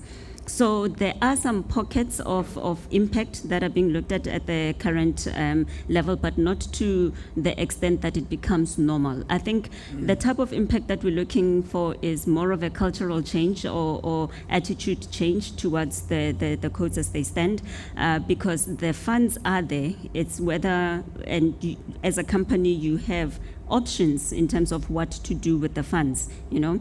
And when you're going to choose something that does not necessarily translate, but you're still spending, it does not make business sense. You know, it doesn't make business sense, and it doesn't make sense to everybody else. It's an ROI. Internally. Yeah, exactly. So I think for me, yes, we should move. However, it's more difficult to monitor that and to police that and to measure impact. You know, because they'll always tell you that I can do as much as possible, but if they then do not use speaking about a small company that they're assisting, if they don't use it, the resources fully, that I shouldn't be held responsible for the outcome, you know, which it's not actually not fair, because if you knew that you will be measured on whether they're successful or not, you're likely to change how you do the whole thing. And of course, I mean, with the codes, they've been around since 2013, even though everyone started implementing them in 2015. So it's not a bad time to start thinking about where do we tighten up, where do we improve, where, you know, but I think it all starts with the general attitude around transformation from companies' point of view. General attitude around transformation. So Lindy, you've heard the views. Yes. We all agree we should now be measuring the ROI, the return on the investment, because we are currently mostly measuring the investment. And as Lerato so eloquently puts it, nobody puts money in an investment that they believe they'll get low returns. So if I measure my investment allocators on the basis of the returns, guess what? They'll find the investments that give them the returns. Is it time that the regulatory framework migrates to measuring the return a lot more than perhaps before? Okay. No, thank you very much for that. I've heard the comments, and I'm going to try to respond it in a twofold. The first one is the fact that we need to understand that input and output is a relationship. What you are going to contribute, you need to be mindful of it. What is it that I'm contributing? So when you look at the scorecard is saying, let us do this. The scorecard is not saying to you, chase a level. Eventually you'll be a particular level, but the scorecard is saying, this is what you must do for us to get to where we want to get in terms of that economic transformation, meaning where we want to see that actual impact. So we can't say now, let us stop measuring the inputs and only look at the impact. How are we going to be able to measure impact? What is going to direct us to saying this is what we were supposed to do? This is the journey that we are supposed to travel to get to where we want to get. So we need to be creating that linkage between my contribution and my impact. If I use an example of a third-party fund, you've got an entity that can say, okay, I might not have internally the capabilities to have time and all of that to implement, let's say, enterprise development. I'm going to identify a fund and invest that money in that. So you've got a company that is just going to contribute the money and end it at there. Then they want to receive the points. But is that really enterprise development? Why is it that you are not mindful of who has been identified as the beneficiaries, what is the actual support that is actually flowing into those hands, as a changing in those entities, so that you can see that increase of black-owned entities coming into the mainstream economy, so that you can have, earlier on when Lerato presented, is that 40% of your procurement spend must go to 51% black-owned entities. So if you are not playing that role, where are you going to see them? To say, now I can see that now my pipeline, my value chain is transforming because of what? My investment, the role that I've played in making sure that that investment gives actually us what the outcome and the output that we want to see. It's the same thing when we are investment banking. You've got your investment banker who manages those funds to make sure that your portfolio will grow according to the mandate that you have given them. If they see that, no, but you are betting on the wrong horse, they will quickly give you a call to say, the market is evolving. We can see that now these are the new sectors coming up. Maybe you need to diversify your portfolio. So they are conscious on the input that they're making so that you can get that return on investment. Now, when you talk about now the framework now starting to shift, it's the funny part is that when we are not achieving transformation, we are thinking of changing the landscape and the framework. And the question is the challenge with the framework that we need to apply, or the challenge is with how we are approaching transformation? Remember, transformation is about inclusivity. I mean, if the target is set at 25%, it leaves the rest of 75% to be non-black. You understand that? If it says 40% of your 80% of procurement spend to go into entities that are black-owned, it means you're still left with half to still look at other empowered entities. It says 6% of skills development, and now with the amended generic code splitting it with other directions towards institutions of higher education, you are still fairly left with a substantial input to diversify internally, looking at your workforce. So the question will be, where is the bottleneck?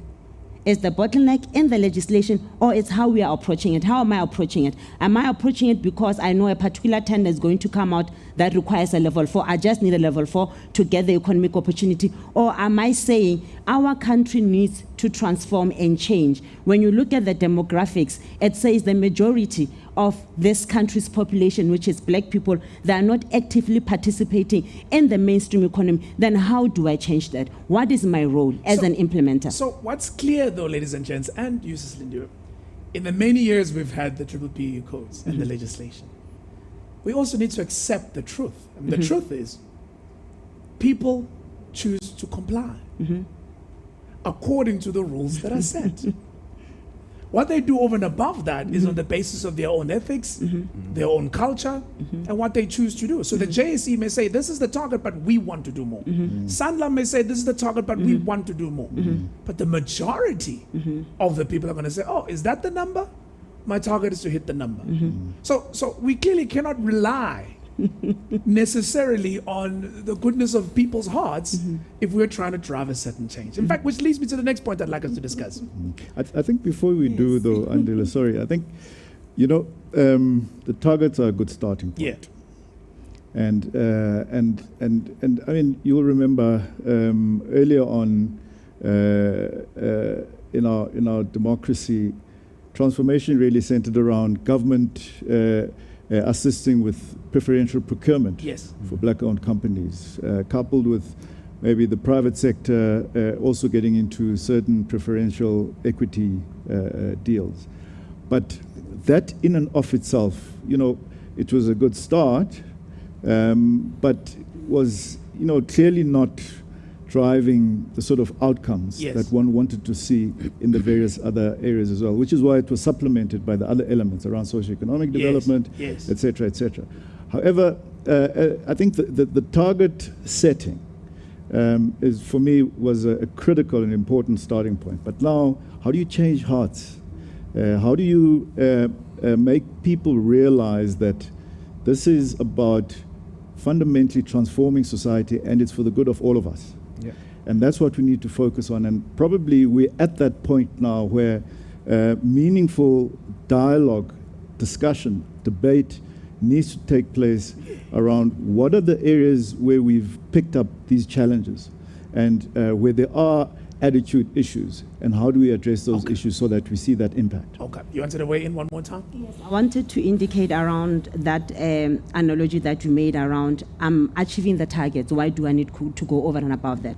But the question is, we are not achieving the targets, the minimum targets that currently exist. So if you want to say, now let us change that, let us stretch it, the question would be, but if you can't achieve what you currently have, what is it that you are using to support that if it's higher, I'm going to achieve it? I mean, even the research today, earlier morning, it has shown when you're doing the comparison around where are we against the targets and what is the performance, it shows that we are below the target. If I'm in ICT, for example, we've come as an industry to say we want an industry sector code, we agree that 30% is the ownership.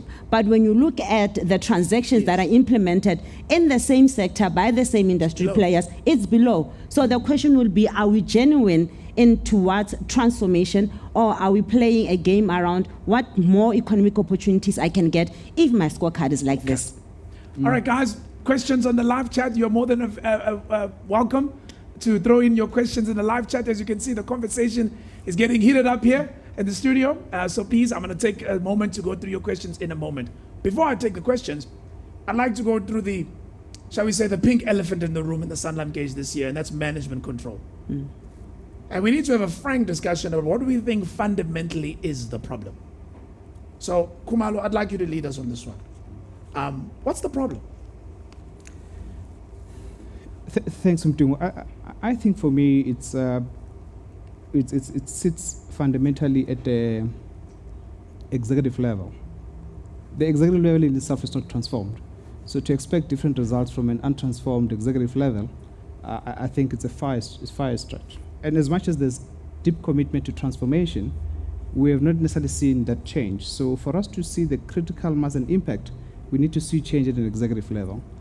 The second part is that we don't see a strong, solid pipeline from emerging talent to junior management, middle and senior management level, which will translate to top management. And I think that's a bit of a challenge. We only saw a report last week that came from the Banking Association, indicating that for the very first time, black employees at middle management level outnumbers white employees. Therefore, there's a bit of transformation taking place in at middle management level, which in the long run will translate into management control in that particular sector in itself. So I think those are the key elements. The last point I want to make, is around skills development. We're focusing a lot on skill spend. We're not focusing on building core capability, specifically around black people who will then ultimately become leaders in the long run and so forth. And again, it's about skill spend, tick a box. If I've spent X amount of money, 1.4% of my payroll, that's the required number, tick. Is it translating into training and developing future leaders of the business, predominantly black? And I don't think that's the case. Lerato, what do you think is the reason? I think if you look at the skills development issue as well, companies do have a choice all the time about what it is that they choose. They can choose to take their middle management and take them to an MBA overseas, or a very technical degree, so that they can be specialists and can go into senior management, or they can do Excel courses, lots of them, to get the same score. So it's up to them to determine what is it that I want to change. If it is important for them to change employment equity stats, they will do it. One of the things that I like from the financial services is that they actually also measure how much you're training the different black people in different management levels, which is not done on the generic codes. And that's where we see a lot of the changes or the disparities, to say that they don't have sufficient in middle management to train at the required targets, so it becomes a problem. So if you're a manager, you make sure that you have people to train, in those levels. So in the financial service sector, you're saying they measure at which levels you're actually doing the training, as opposed to just throwing money at the problem and not really caring whether it's actually progressing people up the value chain. Because it's much simpler to do your Excel training there at the bottom, or computer training, whatever it is, or soft skills training, although that is a little bit limited. But when you have to go through and show that you've trained black senior managers and you only have one it's a problem. So those are some of the things that what we should be doing is perhaps looking at the different sectors. What have they done that's particularly good that can be taken on by everybody else that is actually making a difference? That's a very good point. Carl, what do you think is the problem?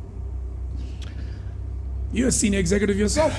Look, I'm a great believer in the fact that I think man is fundamentally good, and they like to see good and positive things happening. However, there's this thing called fear, which when it takes over, it then inspires behavior which goes against that fundamental belief in achieving good outcomes. And for me, I think what you're seeing with the results that are coming from this survey in areas such as management control, etc., that where we're not at levels where we should be, is I think driven fundamentally by that fear. Fear that, if you start bringing in all these people into these key positions, you'll start seeing a lowering of standards. Fear that, if you start, opening up opportunities, and there are limited opportunities there because, the pie is only so big, right? Then it means fewer opportunities for others. And unless and until we really find a way in which collectively we put our heads together to say that, how do we get rid of that fear? How do we make people fundamentally see that this can only grow the pie and grow the opportunities for everyone? Is, I think, for me, having research of this nature, which is really centered around looking at the targets and how we've progressed against those targets, looking at the numbers. But now let's start to dialogue around where are the challenges and how do we address those challenges. How do we address the challenges? Solution finding, I think. Absolutely. If I may just add to Carl's point around the fear, there are two fundamental areas that I think we have not necessarily addressed, and that relates to culture and environment.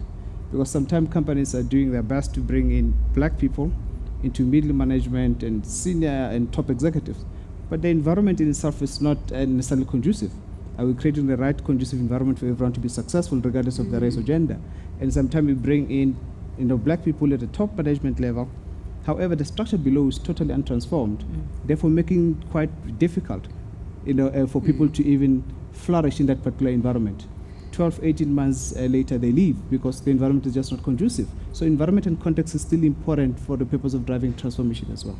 Indeed, the environment is important. All right, we're going to go to your questions right now. So I'm going to throw them at the panel as and when they come, and they come quick and fast. I think there was one that was directed at you, Sis Lindiwe.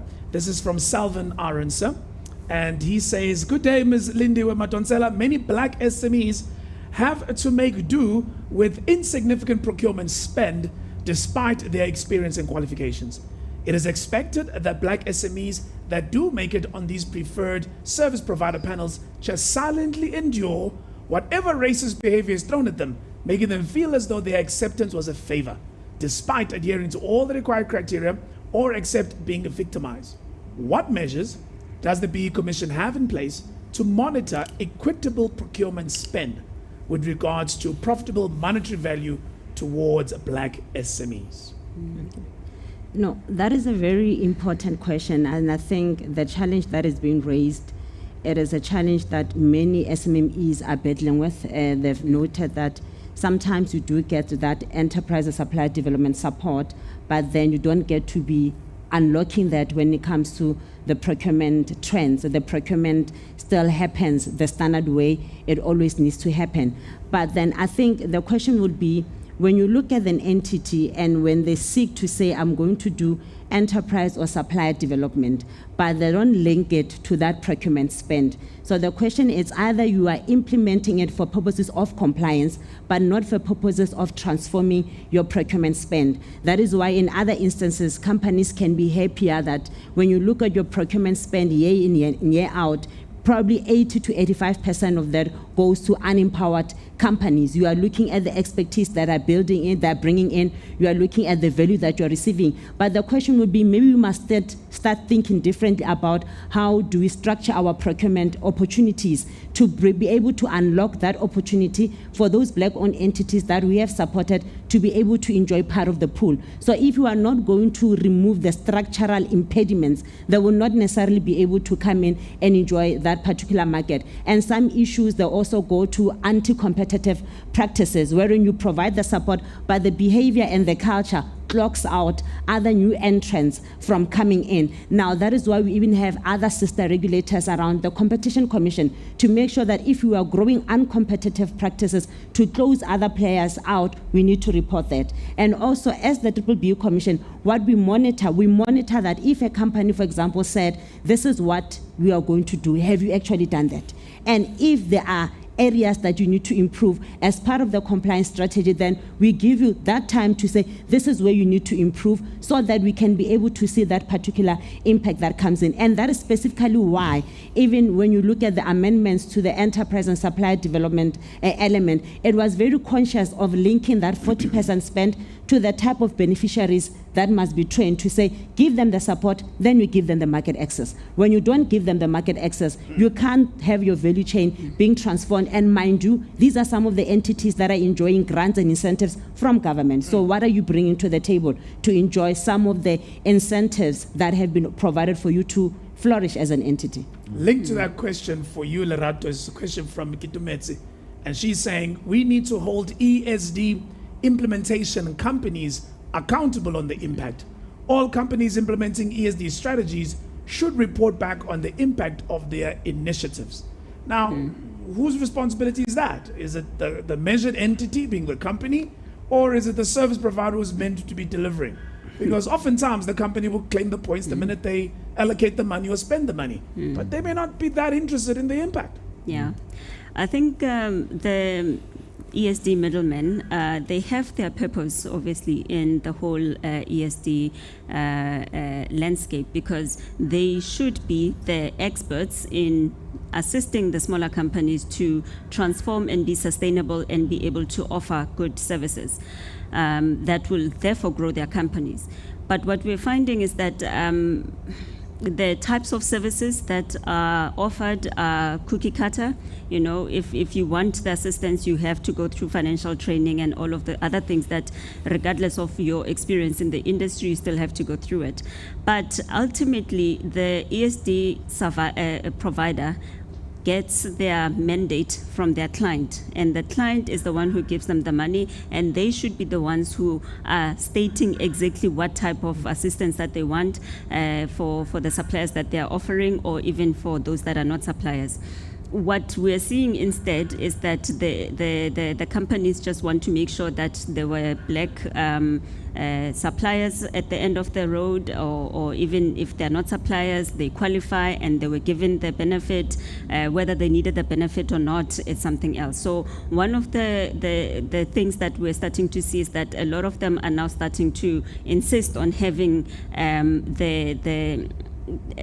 an assessment of what the needs of the beneficiaries are, because that was not really standard in the past, and so that they can give proper assistance. But at the end of the day, the client is responsible. From a verification point of view, we're responsible to ensure that the money did go to the beneficiary. The beneficiary qualifies, and they can confirm that they have received it. And if there are any people who they were able to hire, we can confirm them and see them, you know, those types of things. But it depends on the client. What do they want? All right. A couple of other questions, maybe more related to you, Lindewe, is about the sectors that the Sanlam Gauge didn't highlight or didn't cover individually. And I've seen trending here, and all of the question is, where is mining? Now, I'm aware things are a little bit muddy in the mining world. What's happening there? They are muddy, in fact, indeed. But I think one thing that we need to understand is that when you look at the mining charter, we need to understand where it's placed within the B-BBEE context. So you've got the B-BBEE legislation that allows the minister to issue the codes of good practice, which includes the different sector codes. Now, when you look at mining charter, maybe because of how it's termed, generally a person would assume then I need to see it being featured with your tourism sector codes, with your transport sector code, but that is not the case because it is not a sector code issued under the B-BBEE legislation. Why? Remember, you've got a ministry that is responsible for mining, and then they need to be awarding licenses. They've set requirements for awarding licenses, but I'll come to a possible solution. Now, when you look at now how they are measured currently within the B legislative framework, they will use the generic codes. That allows them to be measured for B-BBEE purposes. But remember, you do have those differences between the mining charter as well as the generic codes. It could be around the use of terminology. The generic codes are specific that we are seeking to empower black people, and it has defined who qualifies at that. Then the mining charter might be seeking to empower previously historic or previously disadvantaged persons, which when you look at the definition and you compare it to the black people definition, it's slightly different. Then you also look at how they measure. In B-BBEE, we've got verification, wherein the different accredited agencies have to, on an annual basis, measure those entities that qualify to be verified to determine their performance around B-BBEE. You don't necessarily see that. The black ownership on the other side of mining, you present it when you are applying for those mining and prospective rights. But what we've always said is that there's nothing wrong with engaging at the two ministries to have the mining charter being gazetted as a B-BBEE sector code, because that will harmonize implementation and assist the entities and alleviate that pressure of feeling that I've got two pieces of legislation, I need to do this, I need to do that, and also address those potential conflicts that might derail what those two pieces of legislation want to see at the end of the day, is that the empowerment and transformation of black people. I see. And for sectors that are key, is there value, in having sector codes in the first place? Because somebody may ask, why don't we just all use the generic codes? Because we've got sectors such as manufacturing that don't have their sector codes. I mean, in your work, Lerato, have you seen that as an impediment? Do you think it takes away from the transformation journey? What we've seen is that if a sector has particular peculiarities that prevent them from applying the codes as they are, then it makes sense for them to have a sector code. Just like the guys in financial services, they can have additional elements to measure some of the things that they actually are doing and making sure that they provide the empowerment financing and things like that. But if you look at a general manufacturing company, the codes are sufficient for them in terms of how they look right now. However, the codes are not sufficient for someone who's in mining, perhaps, because of the peculiarities in their particular industry. And then you've got retail, that is always missed whenever we look at BE, and we always see that their scores are generally much lower, and they are within the generic codes. But I think there it's not a matter of whether they need a sector code or not. It's a matter of having a financial need to do transformation. I don't think there's pressure on that particular industry, and that is why we're not seeing the high scores from them. But I think it really does depend on whether your industry has peculiarities. Liquid fuels, for example, they should be having a charter because of their the codes don't quite work for them, So those are the types of industries that should be looking at what do we do over and above that we can measure, and what is not quite working for our industry, and how can we personalize it so that we can still see transformation. Another question that's come through here is in reference to Carl's point about fear. Abigail is asking, are those fears not dominated by unconscious bias? Do we then need to focus on educating corporates on this? And Dunga also mentioned the point that, Kumala, how can you expect diversity at executive level if the executive are not diverse themselves? And you talked about fear. You referenced the Rugby World Cup and the journey that sport has taken in making people feel inclusive. So I have a question for you both, gentlemen. And Carl, let me start with you. What is to be done? In other words, what are the initiatives that ought to be done by corporate South Africa to change those mindsets, to deal with these fears, to address these biases, whether they are conscious or unconscious? I think it's a journey. I think it, for me, you know, it's about confronting reality head on at all levels of companies, and really having those very difficult conversations where people feel, you know, it's a safe environment and they can put on the table what it is that is of concern to them in a manner in which they don't feel that, you know, it will compromise them or they'll lose their jobs, whatever the case might be.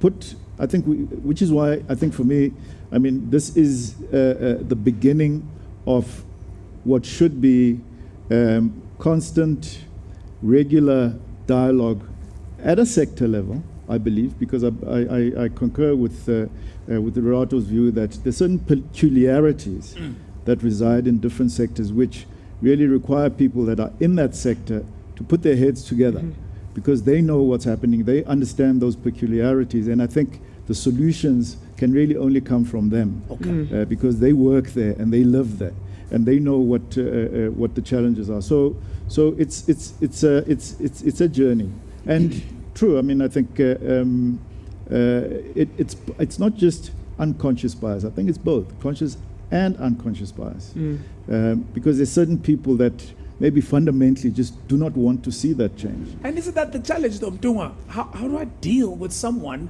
or a group of people that, yes, they're aware that for the business to be sustainable, I got to transform, but they don't necessarily, and they in power or they have power, they don't necessarily want to do it because they have the bias. So I think a concept that we hardly talk about is conscious inclusion. And conscious inclusion. And I think it's based on the fact that we always talk about we're going to create a scheme for black people only. And therefore people feel the fear element and get to a point where they're not supporting it because it's excluding them for all intents and purposes. However, you can have a conscious inclusion structure and strategy that suggests that you'll have a weighted process where black people get the majority of the structure, white people still participate. You will drive the fear element. For as an example, if you look at the Momentum Isabelo deal that they just concluded, I think 2 or 3 weeks ago, if you look at the basic principle included in that, it's about conscious inclusion. Everyone will participate, but will have a weighted process and so forth. And I think the other one is it's total empowerment. We have people that are appointed into roles, but totally disempowered, and they are not in a position to make key and strategic decisions that will fundamentally shift an organization. And that is why you'll end up with a fear element, because then they always have to go back somewhere else to report and to second guess themselves about the ability to transform and take the institution to the next level. So for me, I think conscious inclusion is one concept that we hardly talk about as a country. Mrs. Linde, let me come to you. I got a question from Asif Mohammed. Asif is from APSIP, and he's making the comment, APSIP, Labour and communities have been for some time been calling for the B-BBEE targets to be race and gender population demographics of South Africa. What are the panel members' position on this? So basically he's saying, forget all these percentages. Let's just check how many black people we have against people that are not black, and how many women do we have against men, and that should be our target. End of discussion. Thoughts? Okay. I think our thoughts would be on that one, that when you look at your management control and your skills development element, the alignment that has happened between the BEE legislation as well as the employment equity is the use of your EAP targets to say, let us make sure that as we are bringing in black people, but let us be conscious also about equitable representation.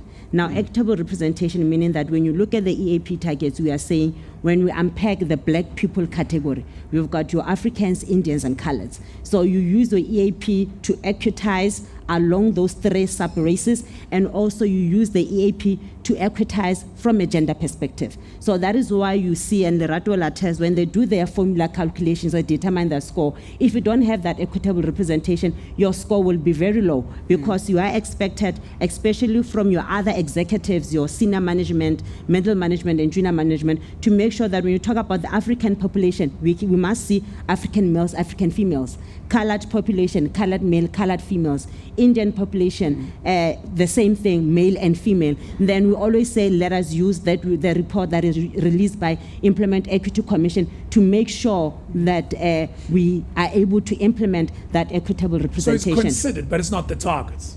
It is not the targets, but it's factored in terms of the implementation. Should it be the targets, Ndunga? I think there's potentially an opportunity to harmonize between the EAP and some of the targets set in the BE code, because on the EAP side, you'll have numbers that are higher, but the BE codes will have 60% as an example, when the overall population is 90% black. Therefore, you end up with corporates that are sitting and saying, I have multiple frameworks that I need to comply with. They are all not talking to each other. And which one do I comply to, and so forth. Added into that is your codes and so forth. So I think there's a need for us to harmonize between the EAP and some of the key targets set by the Commission. Okay. So that at least you chase one target, for lack of a better word, and so forth.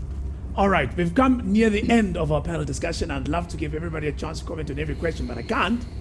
But I do want to know from everybody that's on this panel is, what do you believe are the levers that we should be pulling immediately to improve the rate of transformation in our economy?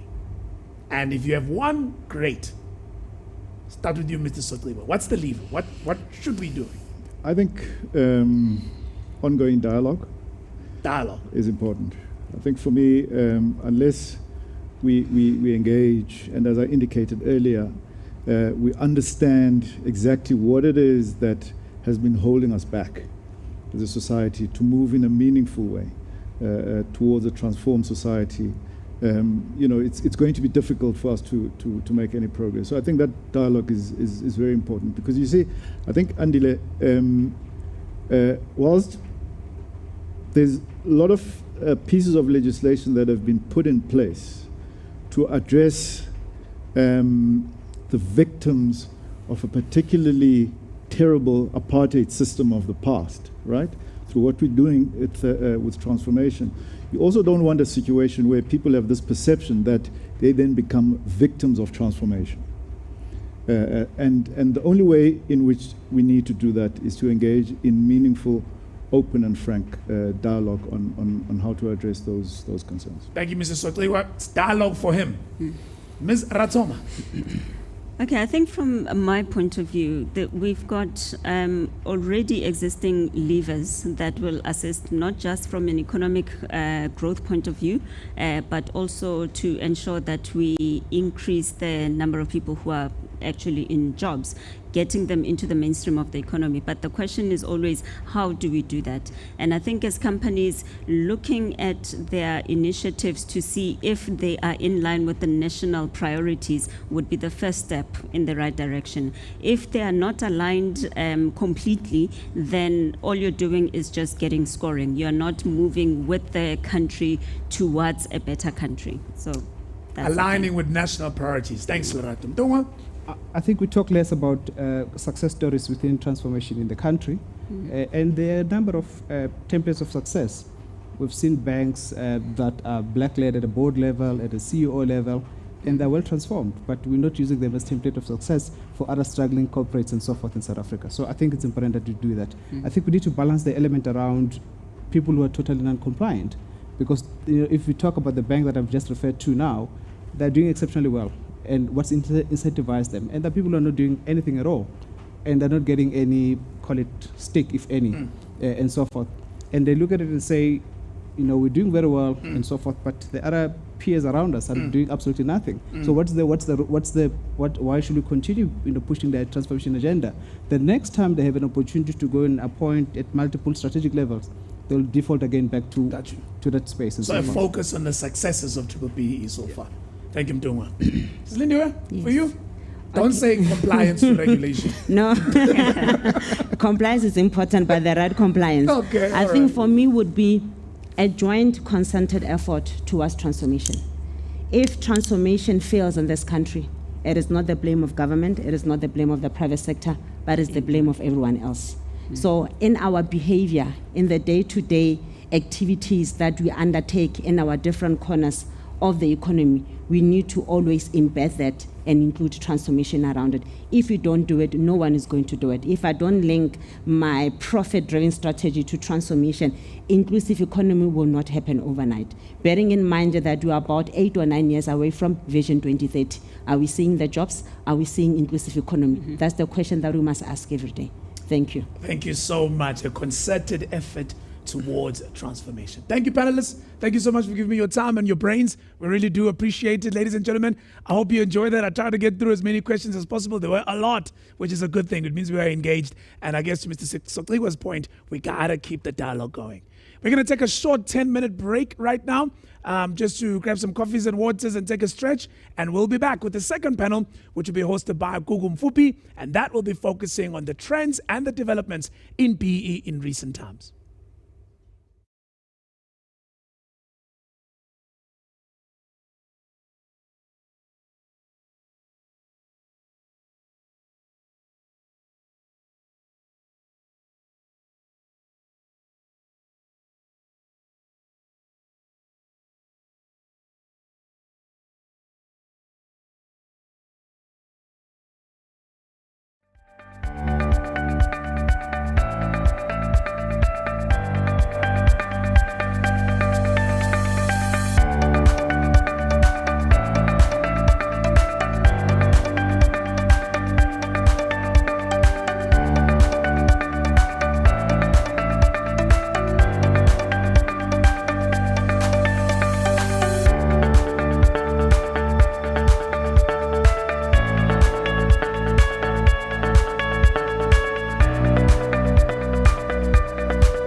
Well, welcome back, and thank you so much for joining us following a phenomenal start to this morning where we've really gone in depth in understanding and unpacking the outcomes and the results that have been shared in the Sanlam Gauge findings and report. Now, it is quite critical that we continue to build up on this conversation, and as you've heard in the previous panel, there's many elements that we need to focus on. And today we will be speaking to our next panel, which will give us some analysis and perspective as to where we are when it comes to the status quo of BEE in South Africa, but most importantly, how as members and representatives of different spheres and sectors of society, how it is that we can shift the needle forward and build up on the themes that were alluded to by the earlier panel.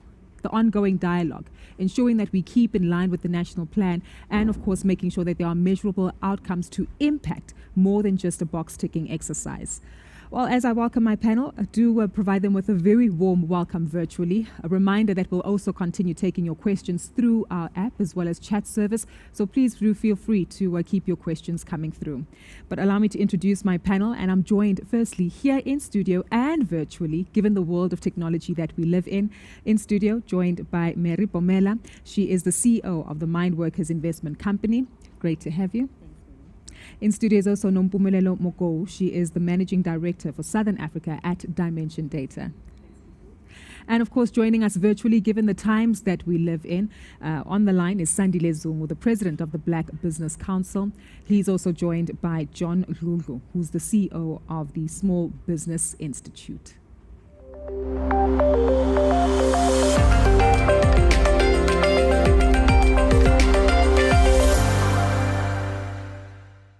Well, let's get into the thick of things in our conversation today, and also managing this in terms of the virtual as well as in-person dynamics that we have. Just on the virtual, if we do experience any technical difficulties, I think you know that given that technology can be a friend and a fickle friend sometimes, do try to reload or reset your modem or connectivity to ensure that you are able to continue participating in this conversation. But I'd like us to build up on many of the themes that were shared a moment ago. Our previous panel was really quite robust in unpacking some of the key areas that we will continue to focus on, being ownership, looking at management and control, and of course the importance that small and medium enterprises do play in terms of reaching the goals and objectives that we have regarding transformation. But when we reflect on BEE, and I think many of us have had these conversations at the braai, at the golf course, or with friends, even in the boardrooms at work, and we think about the notion and the narrative that BEE actually comes with over the last years, it's really been met with a lot of criticism and negativity, particularly when it does come to elements such as corruption, where some members of society have actually alluded to the fact that it's BEE that has enabled some of these government tenders to go to corrupt individuals. I'd like to start off with you, Mary, just to get your brief overview, and across the panel really, in terms of your thoughts and the view on the current status of BEE and transformation in South Africa. Thanks, Gugu. BEE has come very far. I think when you compare to where we started in 1994 to today, there's been a lot of progress. But obviously, we still have a long way to go. I think when you look at, there's a lot of BEE companies that have come up. We've got a lot of black people who are owners and investors in businesses.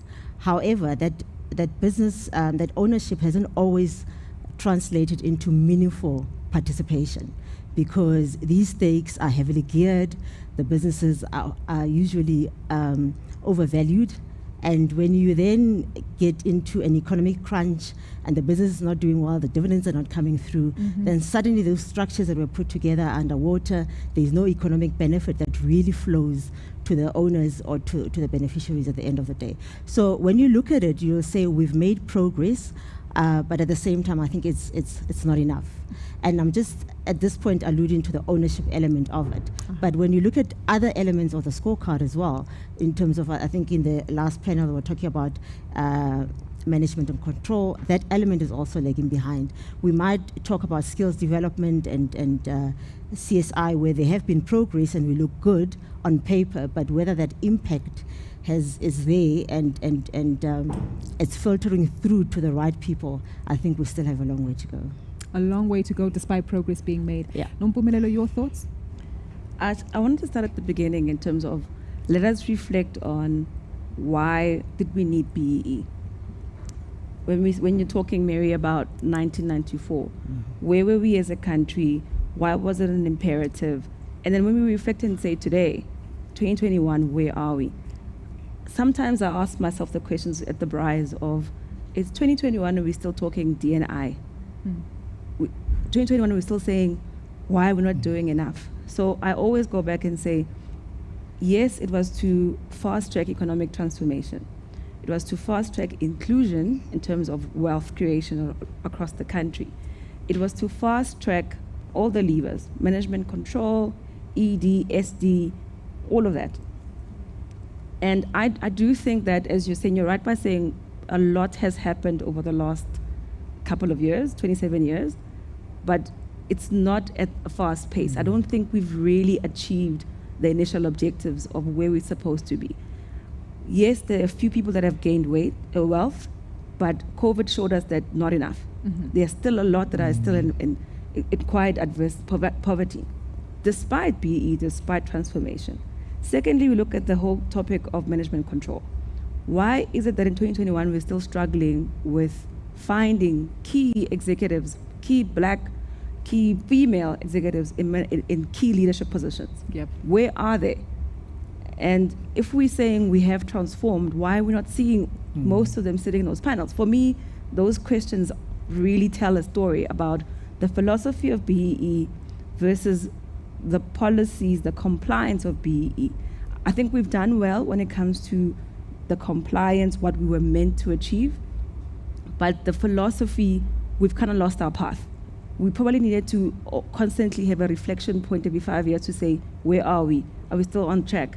And the other thing that I want to just mention as part of this point, the BEE and transformation topic is not a black people thing. Yes. It's not a white people thing. It's not a white corporate thing. It's a national imperative. I don't think we actually understand how important it is just beyond our nuances as businesses. It's a national imperative, and that's where, for me, the state is. We don't see it as a national imperative. We still see it as somebody's box to tick. Very important that you mentioned that, and does remind us of the opening remarks that Paul Henry of Sanlam actually mentioned, that transformation is part of nature. It happens anyway. So even this transformation that is unique to the South African society, or even unique to the continent, is a natural transformation that needs to take place, and it's imperative for everyone involved within the economy. Sandile, you were nodding your head as Nompumelelo shared her views about the conversation going beyond just people of color and really making sure that we have all stakeholders involved. What are your thoughts in terms of the active participation of various stakeholders, and really all stakeholders, in making sure that we actually do meet our BEE targets and objectives? Well, thank you for having me here, Guguletu, and good day to my fellow panelists. That's a very important question. Why I was nodding furiously was because often in the discussion about the nitty-gritties, it is lost as to what is the end goal. Why do we have to undertake this journey of empowerment? It is a very important journey, no doubt. But what is the end state that we so desire? The question that is often asked is, when will this BEE end? It's asked by people who are saying, we're feeling the pain. When will this thing end? When shall we achieve where entrepreneurs shall be entrepreneurs, black or white, where the best person will be doing the job, woman or man, able or disabled? I use the term in inverted commas. The end state is one that is really important to me. I simplify it and say, when the demographics in the country are fairly representative of all facets of life in the country, the economy included, then we shall have achieved that equilibrium that is, our sole desire. When the ownership of the economy reflects 75% ownership by African South Africans, and when the management, not just only at the board level, but even in the top echelons of the executive and middle level management are reflective of the demographics of the country, then we shall have achieved that. It is a national imperative, absolutely, because if we do not achieve economic empowerment, it's going to destabilize our nation state. And whatever we pride ourselves of being Mandela's vision that we are ushered into and that we're living will all go up in smoke. It's not an empty threat. When people generally feel excluded, are not involved, they've got nothing to lose. Their behavior tends to be viewed by those who have got something to lose as utterly irresponsible. And evidence all around us suggests that that is the norm in some cases. So it is very important that we get everyone involved, even those that feel they have something to lose, must really voluntarily hasten the process of change. Is very important. I'll come back to that in a moment because you're quite right. There has been recent news flow that alludes to that fear and the anxiety that's actually built up in terms of not being clear on how to participate actively in transformation. John, I'd like to come to you. Now, you clearly have a very strong focus on small and medium enterprises, and even looking at the outcomes that have come through from the Sanlam Gauge report, it does show that even for SMMEs, they are missing out on some of the targets that they need to adhere to or comply with, specifically when it comes to ownership being one of the headlines that we saw earlier this morning. But give us your perspective. Where are we in terms of the status quo regarding BEE transformation specific to small and medium enterprises? Oh, John, I think you've fallen into that 2020 trap that we all started off with last year in March. Your mic is on mute. Still nothing at the moment, John, so I'm not too sure if it's the technical stuff in the background or if it's your mic on mute again. Can you hear me now? We've got you loud and clear. A lot better without the earphones. Go ahead, please, Oh, John. yeah, without the earphones, yeah. Thank you very much. And thank you very much for inviting me to join the panel. And greetings to the panelists. First, let me congratulate, I think, the Sanlam Gauge initiative and the researchers that empowered us for giving us something to have an evidence-based and fact-based conversation around a very important conversation, which is the transformation of the economy. But before I talk about the SMEs, because I'd like to classify the SME segment of the economy as those left behind by the BEE and the transformation. Let me just take you back to where we started from in 1993, before 1994. What has been happening between then and today? And as we start a new decade leading up to 2030, which is the midterm framework of the National Development Plan, we all have to be very concerned that what we haven't had an economic restructuring in the country. What we have had is we've had a corporate restructuring. We've had a reallocation of some of portions of assets, especially listed assets in the country. We haven't had a major restructuring of the economy. So that's the first point. And then if you look at where we are today, you have to look at the three phases that we've had. And those three phases are better understood by looking at the three strategies that we have had as a country. The RDP, which was dumped in 1996 in favor of gear. And then, but before then, alongside that, the economic, the corporate restructuring was driven by self-interest as well as a fear element. The first major deals happened in 1993 before the new government would take over. And then in 1999, in 2003 to 2009, we had a framework called ASGISA, and then a little bit the final elements of GEAR.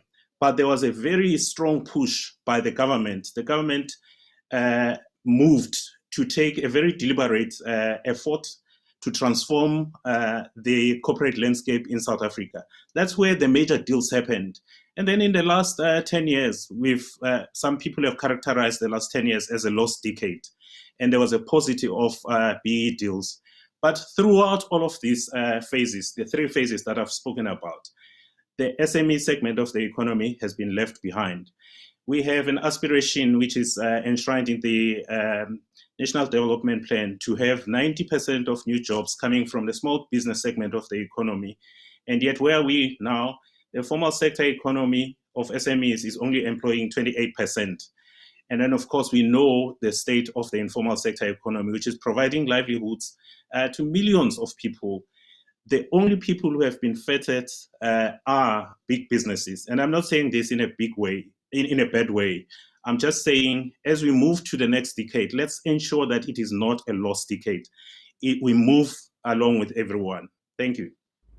Thank you so much for that, John. I do want us to build up on that conversation and maybe starting off with SMMEs and focusing on ESDs and then moving to management control, then ownership, which is another theme that we will touch on most definitely. If we do look at the gauge, it has come through that the report does see findings in terms of the fact that when it comes to ESD development, that they do score fairly highly there, and that does speak to a major concern as to, again, how do we see those skills translate? How do we see that leading to more sustainable businesses that will last over the next decade and many years to come, and providing the economic benefits that we look for. John, maybe let's start with you, because we are looking to shift the narrative within the next years going forward. We're well aware that 2030 is just a few more years away. What are the fundamentals that we need to change in the approach of corporates and their ESD services and support to ensure that their impact is really felt on the ground to enhance the growth and development of SMMEs?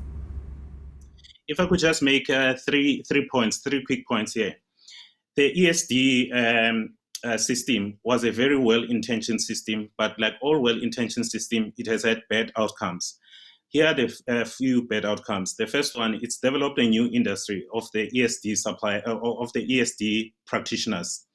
And then there's a huge swath of consultancies that are operating in that space without necessarily impacting on the development of SMEs to grow and graduate beyond just being suppliers of one entity.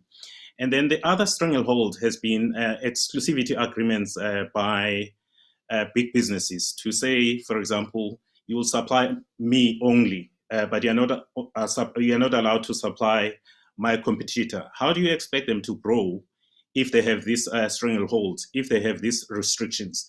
So we really need to do two things, in my view. The first one that we need to do is we have to work in concert. And then the second one is to simplify the system. The system has been over-engineered and over-designed.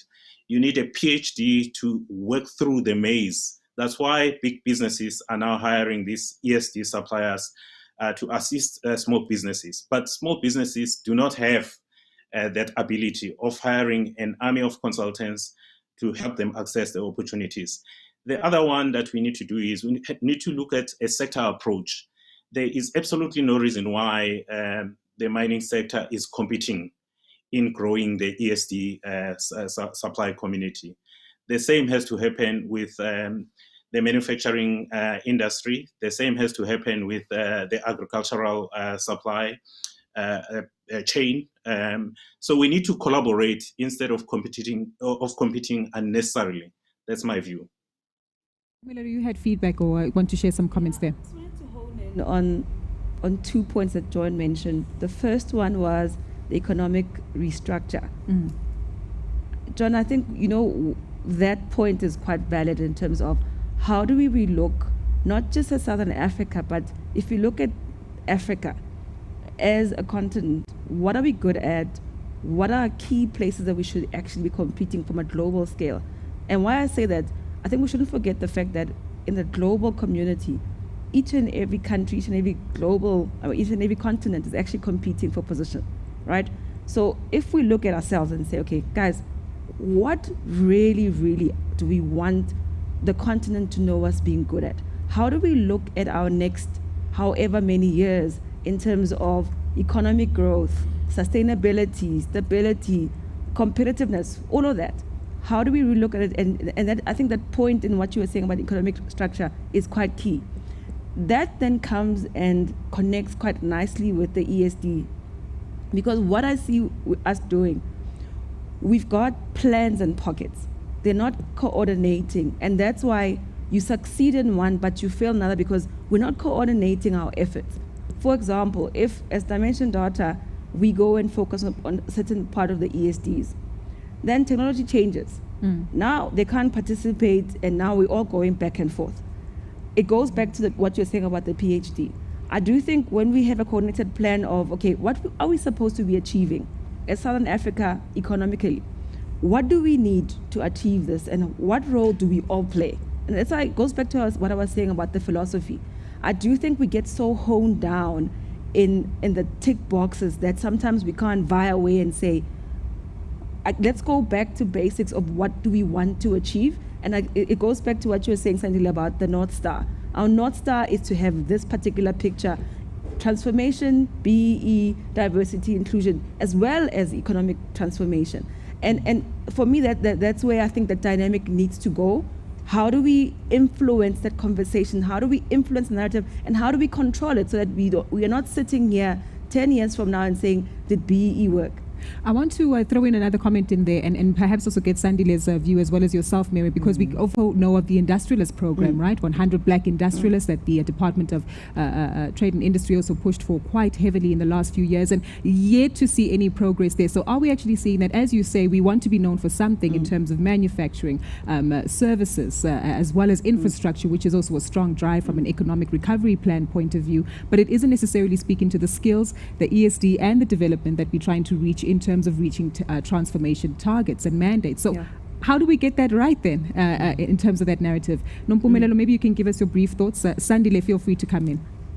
As you're saying that point, I remember I visited the Orlando Industrial Park years ago, and I was going into business by business, trying to understand who's running the business, have they succeeded over the last 20 years, what are their challenges?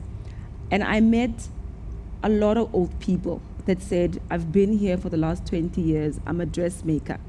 Sure. If you look at where they were and how they view economics and the world, it was from hand to mouth. Literally, they had, in the 20 years that they were there, they had not necessarily built a legacy. It goes back to what you're saying about skills. What skills does Ukok Zodwa need, for example, to be able to take that business to the next 100 years, like you would do in a big corporation? What are we doing to enable that particular conversation? And I suppose that's where John's space is. How do we enable that? And if you look at, I remember there was that big project in Soweto where we had that Soweto Industrial Park. For a long time it sat vacant. For me, again, it's the coordination. Where's the why? Where's the what? Where's the outcome, and who's monitoring it? Are we holding each other accountable for what we want to achieve? And that's where the dynamic for me sits. Sandile, if you could share your thoughts. Well, if you talk about the Black Industrialist program, the minister gave us a report of what it has achieved thus far. On paper, it looks impressive. There are tangible, there are identifiable personalities behind this program who have benefited. The extent of their benefit is enumerated. Wonderful. But the fact that it is not moving the needle, its impact is not really visible. It just outlines the gap that we have to fill. It outlines the discrepancy that we have in our society to really have this meaningful change being experienced and witnessed by ordinary people on the ground. The same goes with enterprise support programs. What is the ultimate end game? I always ask myself. Yes, certain enterprises. I think John eloquently outlined some of the impediments, to the program. You have to make sure that they achieve access to markets in a manner that is not competitive. You have to make sure that the issue of skills is acquired, especially by those who are driving those emerging enterprises. And you have to make sure that they've got access to capital, because without capital, you can be confined to just one corner. Those are all important ingredients, and they must be seen in the collective sense. So my view, quite frankly, is that we're talking the talk, but we're not really walking the walk. At the very least, we're not walking the walk in a hasty manner with the requisite speed.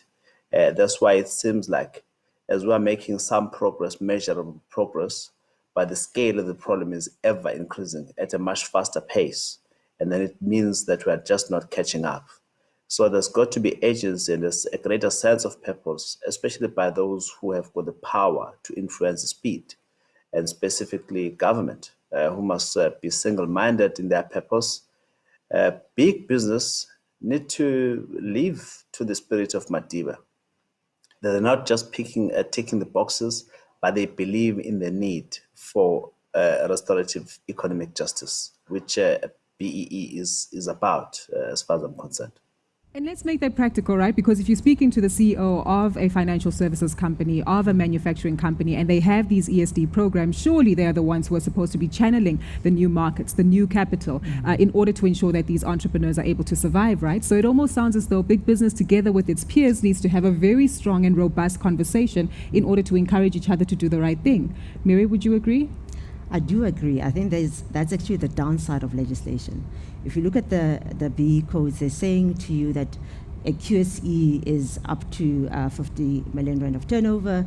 If it's a QSE, an EME, it's up to 10 million rand of turnover, which means as a big business, there is no incentive for me to actually grow this business, because once they're above that turnover threshold, then I no longer qualify for the points, because we are ticking boxes here. So it's important for me, when we relook at this, I think we should be pushing for exponential growth. We should be measuring businesses on how they help small businesses to grow. What I don't like is the narrative that says black business is small business. We always equate that. Instead of saying, how do we grow black businesses to become meaningful businesses? And that for me talks directly to the preferential procurement element of the scorecard, because that's where you measure it. But at the moment, it's allocated 9 points of the 40, which is still not sufficient. So if you want to drive the right behavior, and unfortunately because we're using legislation as the tool at this point in time, then we need to make sure that we push in the right elements of that scorecard to make sure that we can grow. I think it's good that we support black or small businesses, and we want to, but I think the main thing is to grow them, and that's what's meaningful participation. You mentioned the word incentive earlier on. It almost seems as though that's where the caveat is, right? So what should the incentive for big business be then?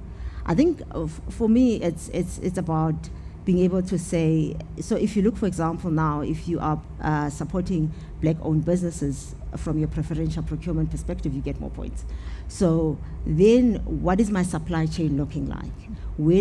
How do I spread the spend from my preferential procurement? We have one of our businesses, and I won't mention name, but when we were buying popcorn, I mean, people will think popcorn is a small thing, but when you've got a cinema, popcorn is a big number. And the big question came, who are you buying this popcorn from? Just the grain. And you can't just say, well, I've been buying from Piet Bompies for the last 20 years, and I'm comfortable to do so. And it's actually a big spend on your balance sheet. Unfortunately, a lot of businesses in the past, what they would do is they would look at their spend, and it's easy to give black business or small businesses the cleaning contract and the stationery contract, and that doesn't grow the businesses. We need to be looking at where your core of your spend is, and then, because that's where you're going to spend your money, and let's start growing black businesses in those areas. And for me, I think that the Black Industrialist program was great, but I think because there was no direct link to the BEE codes, and as we say, businesses are driven by incentives. There was no incentive for people to be supporting the Black Industrialist program, because there were no points, unfortunately, that they would get in return for that. So it's important that as we look at it, we need to grow businesses and stop talking about black business as being small businesses. Exactly. Highlights a very important point that the previous panel did highlight and mention, in terms of not just changing the ownership of the big suppliers who are already on board, but really identifying smaller companies coming on board too. Speaking of business, I do want us to go to management and control. And Nompumelelo, I'm definitely going to direct this to you. You've recently been appointed as the Managing Director of Dimension Data Southern Africa. You're young, you're black, you're female, but what we've witnessed when we look at the narrative around black executives within corporates in South Africa, Daniel Maneli, ABSA, Basani Maluleka, African Bank. You think even of Peter Moyo at Old Mutual, and even to take it further, Liberty with Thabo Dloti. It appears as though there is not a great enough incentive to see black executives of large entities take the lead and fulfill their term and strategic objectives. Instead, it seems as though there's this conflict that we often hear about, but no clarity as to where the lack of support actually comes about.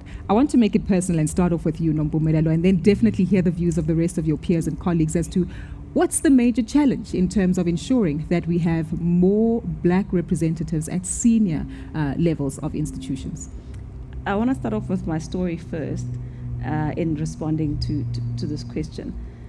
So if I look at where dimension data comes, our culture, and so on and so forth, and funny part, I've been reading Tetonyati's book around betting it on a darkie. And he actually does mention that IBM and dimension data are traditional white businesses. And we look at our foundations, where we're from, what we've achieved, that's been the fabric of the business.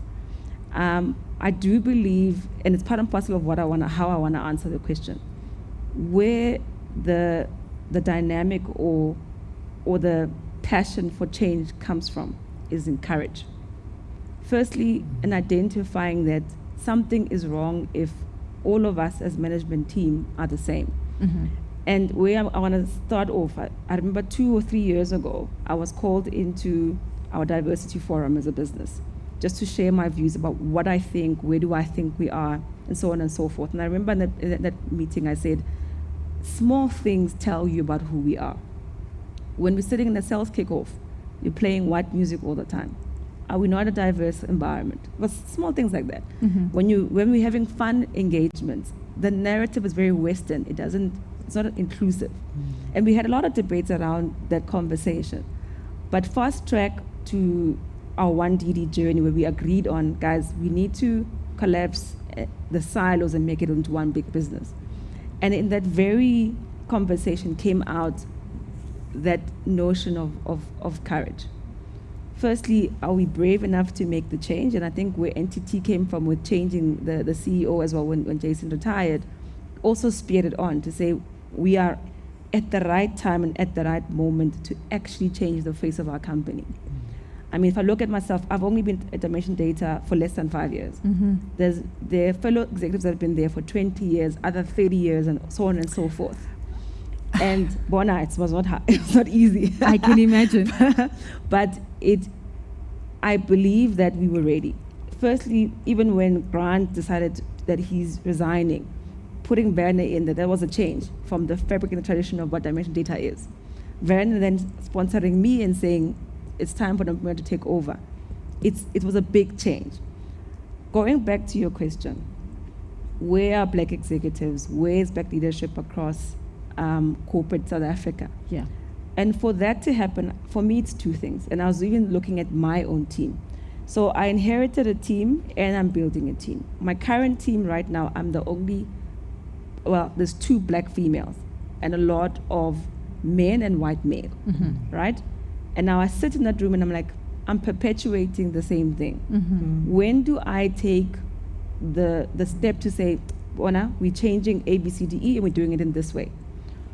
When and the balancing between the company must perform, as well as we need to do the right thing for the country and the company as a whole. Because when I was appointed, not only was there a positive spirit in the public domain, but even in the company. I got so many people saying, this is the right time for change. Oh my gosh, oh my gosh. And I've got that burden of ensuring that as we start the journey of change, I continue with it. What's my succession plan going to look like? What's my SME and ED and SD development plan going to look like? What's the D&I strat going to look like for Southern Africa? Because I've got my own challenge. My East Africa brothers have got their own challenges. So is Middle East. But what is the narrative that I've got to build and drive quite strongly? Because again, I've got to face the fact that I'm coming again into a very male-dominated environment, right? How do I stay true to myself but still play in the boys' club? Exactly. That balance is quite key. That's a whole nother dynamic, but maybe let's speak to one of the gentlemen to hear that. And Sandile, you, as a representative of the BBC, clearly must echo the sentiments that have been shared here in terms of getting more black executives to lead large corporate institutions. And you've been very vocal about the frustrations and where we're actually finding that slowdown take place. Nompumela has given us her internal perspective and her role and her function, but what is it that bodies like the BBC and other stakeholders can actually do to ensure that we hold corporate companies to account at this lack of change that we're witnessing?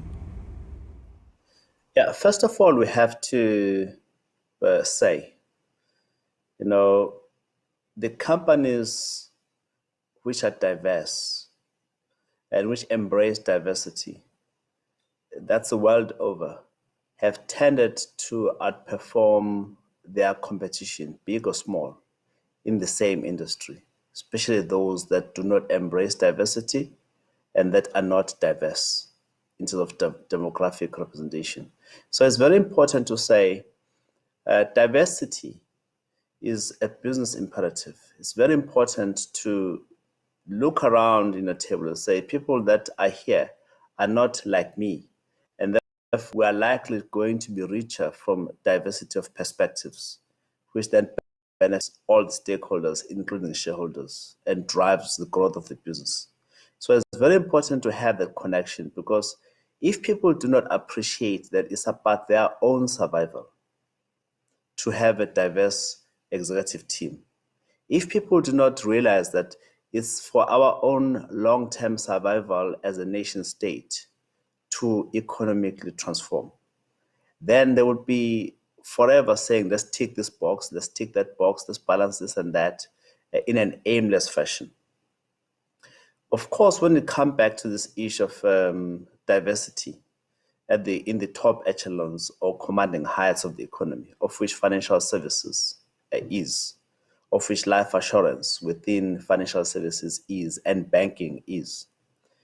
We have been very vocal as a Black Business Council how disappointed we are that, for example, if you look at the life assurance, Sanlam, Old Mutual, Momentum, Metropolitan Life, Liberty, just to cite the big ones, there's not a single Black executive in leadership there. As a CEO, I will even argue, as a woman, there's none. If you look at the top banks, Standard Bank, Nedbank, ABSA, FNB, and maybe Capitec, before you go to Investec, of the top five, there's only one Black CEO, which is Sim Shabalala. We can't be proud of that. In as much as the banks, in many other respects, are responsible corporate citizens.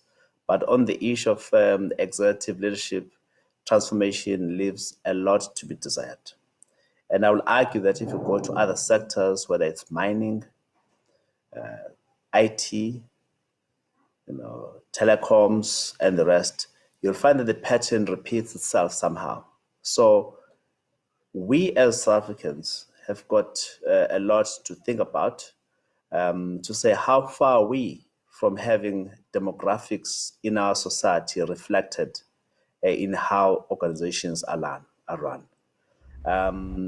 It's a shame, because we know we should be doing the right thing and we're not doing that. Nompumela, you want to add something? Yeah. The key thing is how to fix it moving forward, right? To find a drive. John, I'll also get your thoughts in just a moment. Mary too. So I think Kumalo said it in the last panel, that those that have got it right, the good transformation stories, how do we take those as a template going forward? And I mean, for example, what you were mentioning, Sandile, about SIM, what plan did Standard Bank put in place to be able to achieve that? And for me, that's been a big plan where I'm looking and I'm saying, there are case studies that are sitting in the market that we should be looking at. I want to make sure that I transform in the right way and achieve the right narrative. But also, it was mentioned also in the last panel, the open, honest conversations around transformation, diversity, inclusion that are not happening. Even we as a business, we are saying to ourselves, guys, have you spoken about this? Have I been able to say, to my exco, this is not right. And all of us agree that this is not right, and we move forward. Right now, we're saying it in pockets. If you ask me, I know what we're doing. If you ask somebody else, Zaila or Mandisa, or we all have a different narrative about what we do in transformation. Until we're all clear that this is what we're doing, and it moves that way, and we use the terms that already exist in the market, I think it will help us to close the gap, but intentionally doing so. Intentionally doing so. Mary, you're also a leader, a female leader, a black leader within the organization that you lead. Are there solutions as well, alternatives as to how we can sort this out? Yeah, I think for me, the responsibility starts at the board. How do we change the board, and what is the responsibility of the directors? Our black directors sponsoring management, because I think Mpumi spoke to the issue around sponsorship. That's important in the organization. On one of the boards that I sit on a few boards. One of those is the majority of the directors are black. And when I look at the management of that business, it's a mining company. The majority of that management team is black, with a black CEO, and they've got two black executive directors who are female on the management team. So it's important that as a board you also drive the right conversations, and you are holding management accountable, and you're being honest. Sometimes we are scared of going into those uncomfortable conversations, because at the end of the day you are serving a market that is predominantly black. So who can serve that market better than your black executives, because they understand the market that they are serving. And yet you see that the C-suites are looking very different to the market that we're serving. And for me, that's where the diversity comes in, because when you've got diverse thinking in the room, I think to Sandila's earlier point, you'll even create better products, better services, because you understand who you're serving. And that alludes me to the conversations that we understand have been taking place regarding having workers being represented on the boards, right, of entities. And that's another step in terms of transformation, making sure that we're addressing the right needs. Your thoughts on that particular move, and how it might shift the narrative in terms of executive leadership and management and representation in terms of boards and ownership going forward? I'm one of the people that strongly believe in SOPs. We've had successful ones and some that haven't done so well. But ultimately what you want is that workers also have to earn or gain the benefit from their own sweat at the end of the day. And I think that it's back to that, to the education, because once I'm an owner in a business, I also understand productivity, I also understand cost saving, increasing the bottom line, and I've got a vested interest in making sure that this business succeeds. I think it's also important in my view, I think that it's not a bad idea to have labor represented on the boards. I think it will bring a very different dynamic, but at the same time, it will start to make sure that the conversations that we are having are correct, because sometimes you find that the boards are sitting here and the workers are there, and there's a big gap in terms of how we address the real issues on the coalface that are happening. And what better way to bring those conversations with representatives? I mean, I've sat on, I was a trustee on an employee share scheme, and I could see the conversation that was taking place between management and the unions, and I was actually the independent. And in terms of understanding, when that scheme worked the first time around, it paid out very good dividends and everybody was happy. Second phase didn't work so well because the markets were down. But we did not have a strike at that organization, simply because there was a very clear understanding between management and the workers in terms of where we found ourselves in the business, what cycle we were in the economic cycle, and why the dividends were not being paid out, and continuing to improve on productivity. And I think it will also help to make sure that our go-go's or even our dads at home are starting to have better conversations with the next generation that's coming up.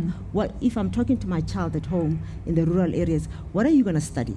I've seen this now, because now I'm exposed to a little bit more. It means that I understand that there are a few more professions that kids can have a look at. So if I come from the rural areas, what conversations am I having with my kids in terms of their future prospects? We're talking about technology. Am I going to encourage my child now to go into a career that is going into the sunset? I should be telling the child that, you know what, at work we're now talking about automation. which means that you need to equip yourself for the future of business. And therefore, these are the kind of things that would happen. Exactly. Broadening not only the talent pool that they can go into, but also that creating a better understanding in terms of their economic productivity and their contribution. Because so often we work in silos, doing what you do for your paycheck and not understanding that the operating environment, the economy, the landscape, politics and policy all have an influence on the rollout of and performance of the entity that you contribute to. John, you had a comment to also share in terms of changing up the representation, specifically when it comes to management and operations specifically. Share your thoughts with us, and perhaps if we can also use some of these examples that big corporates might have and implement them when it comes to SMMEs.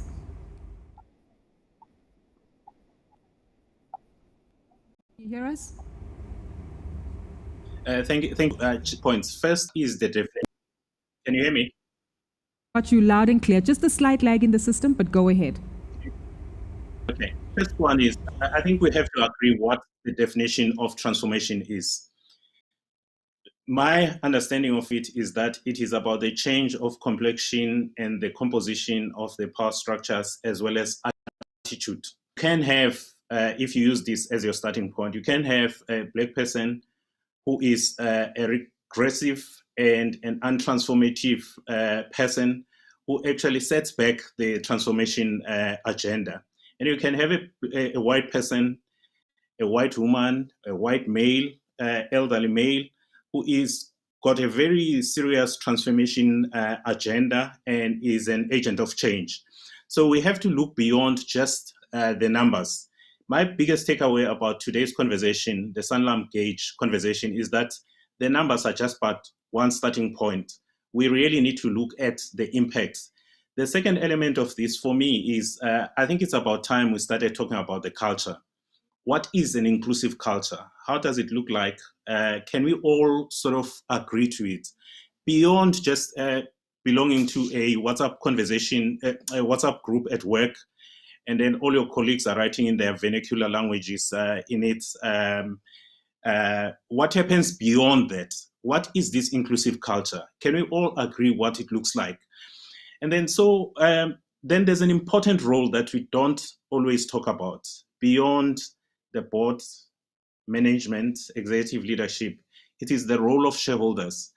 Do shareholders incentivize this misconduct and bad behavior and deviant behavior?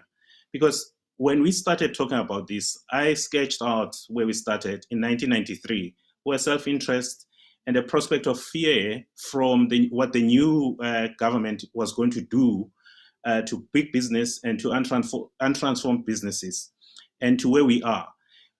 I think as we reach 20 years of the BEE Act, we really need to interrogate all these structures, all these corporate restructurings. Have they helped move the dial? And then the black people who are in positions of power, have they been agents of positive change for the transformation project, or they have just thrown away and destroyed the ladder that got them up there? What have these companies that have benefited from these share transactions and the share transfers done for the transformation project in this country? So, I mean, the role of shareholders to me is very important. If they don't incentivize, if they don't punish deviant behavior by executive management, I think we're up to hiding to nothing.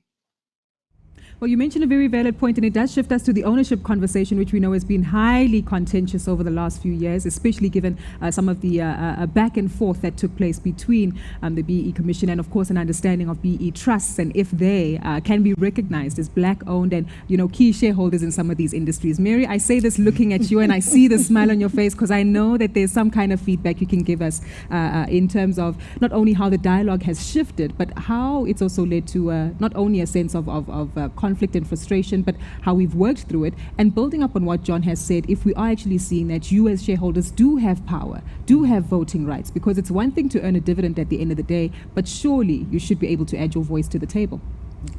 Let me just answer this question, Gooks, in two ways. I think the first part about ownership is really about the fact that, again, getting back to the codes and sometimes how what behavior they're driving.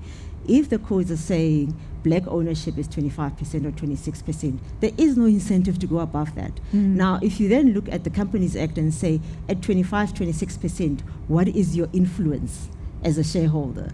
Then it drives another discussion. So for me, I think part of the problem that we have here is where we've put in numbers, and I do understand the fact that it's good to put in targets because it's something to work towards. But once you get to the cap, then there is no incentive to go above that. Yep. And a lot of companies really have a voice once you're over 30%. At 25%, you still, in that zone. The So if you were in the shoes of the BE commissioner, would you shift that target a lot higher? I would. How much? 51. 51? Yeah. Okay. Sis Zodwa, I see you taking notes, so hopefully that message will be relayed back to the office. Yeah. So that's the one conversation. And then getting back to the issue around broad-based trusts. I mean, the spirit of the codes really, and what we've been talking about here, is inclusivity into the economy. So when you then look at a lot of structures that were put together with trusts, and we've come a long way. 27 years later, you've got quite a few businesses, black businesses that are owned by trusts who have been able to build strong balance sheets to date and have really transferred that economic benefit to their beneficiaries. In our case, as the MIC, through the trust that we've got now over 1,500 graduates that we have produced. And when you talk about that, you then say, when you look at the impact that it's got on the society, breaking the cycle of poverty, it goes a long way. So is transformation really just about ownership and the fact that I've got a share? You could own a share, by the way, earlier on I referred to heavily geared structures. So you could own a share in a heavily geared structure, either get a very small dividend, which is a trickle dividend, or you get no dividends, or that structure is underwater anyway. Or you could be in a structure where you're getting real benefit that has got long-term impact. And that's where we believe that there is space for both individuals and trusts, so that we can make sure that we can fast track this transformation that we're talking about. Because this transformation, as much as we're talking about the ownership element of it, but really it's about increasing skills in the community and making sure that there is black participation in the economy, meaningful black participation in the economy. Would you say that BE Trust then still translate into meaningful black ownership, despite the concerns that were raised, and of course the minister having a different view? Yes. No, definitely we do believe that. And I think that it's important for us to, or for me to also mention the fact that we also agree to the fact that trusts have been used for fronting. So we fully agree with the commissioner on that regard, and understand the fact that not all trusts are genuine. Unfortunately, those people that believe that they want to get around this legislation have used these type of structures. So we do believe that there are those fronting structures that are there. But what we also say is that the same structures can be used for good. And for that reason, what is ownership? Is ownership not about economic benefit?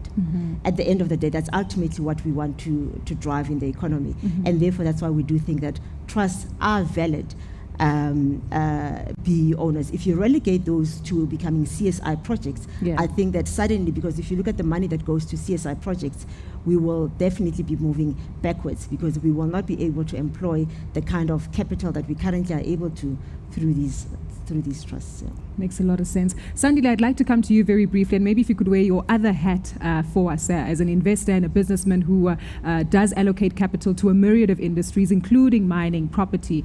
We've also witnessed financial services. You clearly have a bird's eye view aligned to the Sanlam Gauge in terms of understanding how ownership does matter. Having a voice at the table does matter. And of course, translating that into economic benefit for the large majority of black South Africans is a key priority. In your observations, and following back on the commentary that's been shared by Mary, are there changes that you would potentially make, not only to the codes, but recommendations as well in terms of reviewing the thoughts and structure around ownership? Well, ownership does matter. There's absolutely no doubt about that. There is a school of thought that says those that tend to favor and have a bias towards structures, that you cannot pin your finger on who the real owner is, but it's some amorphous group of people. subscribe to the philosophy that we need to develop just a black middle class, a consuming class who must serve to propel those who have big industries to greater success, but they must just be consumers who will prefer black people to not be owners, real owners, and controllers of significant parts of the value chain. Hence, you have this perpetual fight between trusts and entrepreneurs. I agree with Mary. Both have a huge role to play. On the trusts, there are trusts like Kagiso, Trust, Mineworkers Trust, the Whiphold Trust, and many others, very impressive, who have done a phenomenal work, who are a hybrid of amorphousness and key identifiable personalities, like the Women Development Bank, for example. Those are impressive, the Royal Bafokeng, who have benefited a lot of people. But it's very important that we must not be shy to say we want to see black families, we want to see black individuals controlling businesses. There's no crime in that. And we need to push people towards ownership. Now, when we have a regime or a phase where there is less emphasis on identifiable black families or black individuals, and the bias is increased towards worker trusts and ESOPs, I have a fear that we are diluting the impact of black people in the economy. And then we just basically highlight dividends flowing to them as a success of empowerment. That is not empowerment success at all. So it's quite important, therefore, that we need to reset the clock. We need to refocus on ownership of the economy, not just businesses, but also value chains. You'll be very disappointed to know that there's not one value chain that is owned by black people in this country. Whether it's a bread value chain, or whether it's even the tax industry value chain, it's not controlled by black people. You cannot have sustainable economic development and transformation where black people are basically small drops in the value chain, and by and large, the effort is towards creating a formidable black middle class who don't own anything. I think a very valid point that you've mentioned there, and really does tie it in quite nicely, given that we are under pressure for time. A look not only at ensuring that we don't undermine the economic value and contribution that black South Africans make, just looking at their informal savings within the stokvel environment, upwards of 40 billion rand, bigger than the market cap of some of our retailers here on the Johannesburg Stock Exchange. But also quite pertinent to pull out are the themes regarding ownership, and ensuring that that does translate beyond just employee benefit schemes, even though they have been commended for the gains that they've made, but opening that up to the broader public and contributing to the voices and the power that black South African shareholders can have at the table. Shifting the narrative and the culture within internal organizations to really ensure that succession planning is prioritized, and having those tough conversations about culture. And most importantly, I think what's the key takeaway from this conversation here today is that this is not a black conversation. Transformation is something that occurs in nature, it occurs in business, it occurs in human life. And like it is occurring in our economic situation at the moment, it is a priority for all South Africans to have a vested interest to ensure that they prioritize transformation within their various spheres of society. But I'd like to thank my guests. Unfortunately, we've run out of time just when we were about to get into more of the juice, and I guess really shows why this is just the beginning of the Sanlam Gauge, and will continue in these kind of conversations going forward. But to my panelists, Mary Bomela from MIC, Sandile Zungu as well, joining us from BBC, John Dlugu from the Small Business Institute, and Nompumelelo Mugo from Dimension Data. Thank you so much for your contribution today, and we're looking forward to seeing how it is that we shift the narrative and take this conversation further in the years to come. It's been a great pleasure being with you, but now back to the big boss, the big brother in studio. He's giving me the eye, I think, Andile Khumalo, to give us the closing remarks as well as overall thoughts of the two conversations we've had.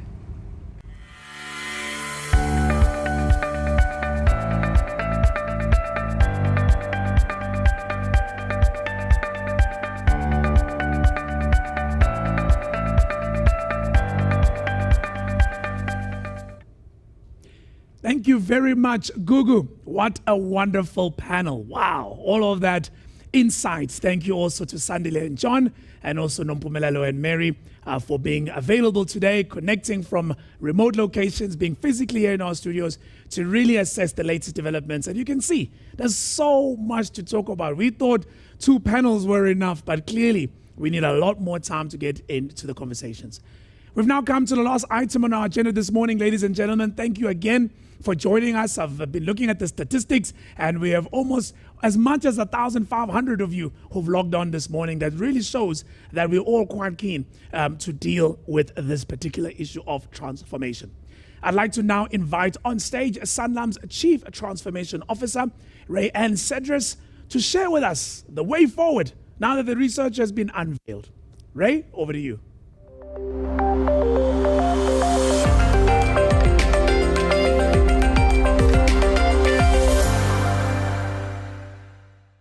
Thank you, Andile, and good afternoon, everyone. Andile, before I go into my closing remarks, I think I need to pause and just set the record straight around one of our panel members noting that there is no senior leaders within the Sanlam environment. In fact, I'm the Chief Transformation Officer for the organization, and I'm joined by other women executives, specifically if I think of our group CFO, Abigail, and I think of a group executive in our corporate office, Kanisa. I do believe that we as an organization are actually transforming, and we've got women and black women within our executive environment. So I thought I just want to say that, Andile, before I continue our closing remarks. What an amazing 3 hours. It reminded me of a quote by Arthur Ashe, which says, "Success is a journey, not a destination. The action is often more important than the outcome." And so the fact that we're here today and we knowing what we're knowing as SA Inc., we have a responsibility to make work of this. We have to find ways to collectively address this critical issue, be it as business leaders, business influencers, and government. And I'm sure all of you would agree there is still so much work to be done. 2 things stood out for me today. 1, collaboration is critical to achieve expanded impact and reach. The second, we need to be clear what is expected from an impact point of view. Is it rand value spend, for example, on ESD? Or is impact more access to markets and business growth? Clarity around this important in order for us to show forward movement. It's only through purposeful action and deliberate intent we will show up confidently, creating a society and an economy that is truly inclusive. And this is why we as Sanlam have stood firm to elevating this agenda as it speaks to our universal premise, that everyone deserves an equal chance to live a better life and have confidence in their future, to transform economies that the people of Africa live with financial confidence. We want to challenge each and every single one of you. Identify just one way to encourage collaboration amongst your competitors, your peers. But it doesn't end here. The Sanlam Gauge over the next couple of months will continue to drive these dialogues and conversations. And if invited, do please participate. We'll be playing back these outcomes of those dialogues. And of course, for the whole year, So watch out in the media as well as the Sanlam Gauge website. I think all that is left for me to do is to thank you for participating and your attendance, for our panelists for your amazing insights and foresights, and for our partners for bringing all of this together and journeying with us to make a difference. We look forward to engaging with you this time next year, and we hope that we will see a greater impact. Wishing you all a very good day. I thank you.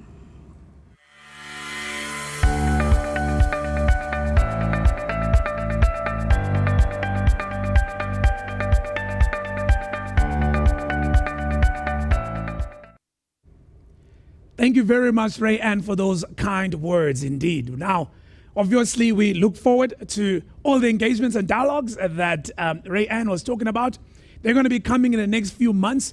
We're going to be talking about a sectoral focus. We're going to be talking about a focus on different elements. And we're going to get to the real detail that came through in the research today, talking to various stakeholders in all of the sectors. So we're going to also be making sure that every time we have those sessions, we report back via our media partners so that you, as the public, have an insight of the conversations that are happening. As already mentioned earlier today, the important thing is that we're having the right dialogues. I also want to thank everybody that's joined us this morning. We had, as I already said in the morning, 1,500 of you join us, a lot more than we expected. We really do appreciate your time and energy. We'd also like to thank you for your robust participation. I personally couldn't get through all the comments. I'm sure Google will say the same, and that's because there was really conversation. We're going to download all of that feedback, and we're going to make sure that some of the questions that were raised today are aired as we go through our roadshow and, of course, our engagements with different sectors. Ladies and gentlemen, broad-based Black economic empowerment is a very important policy.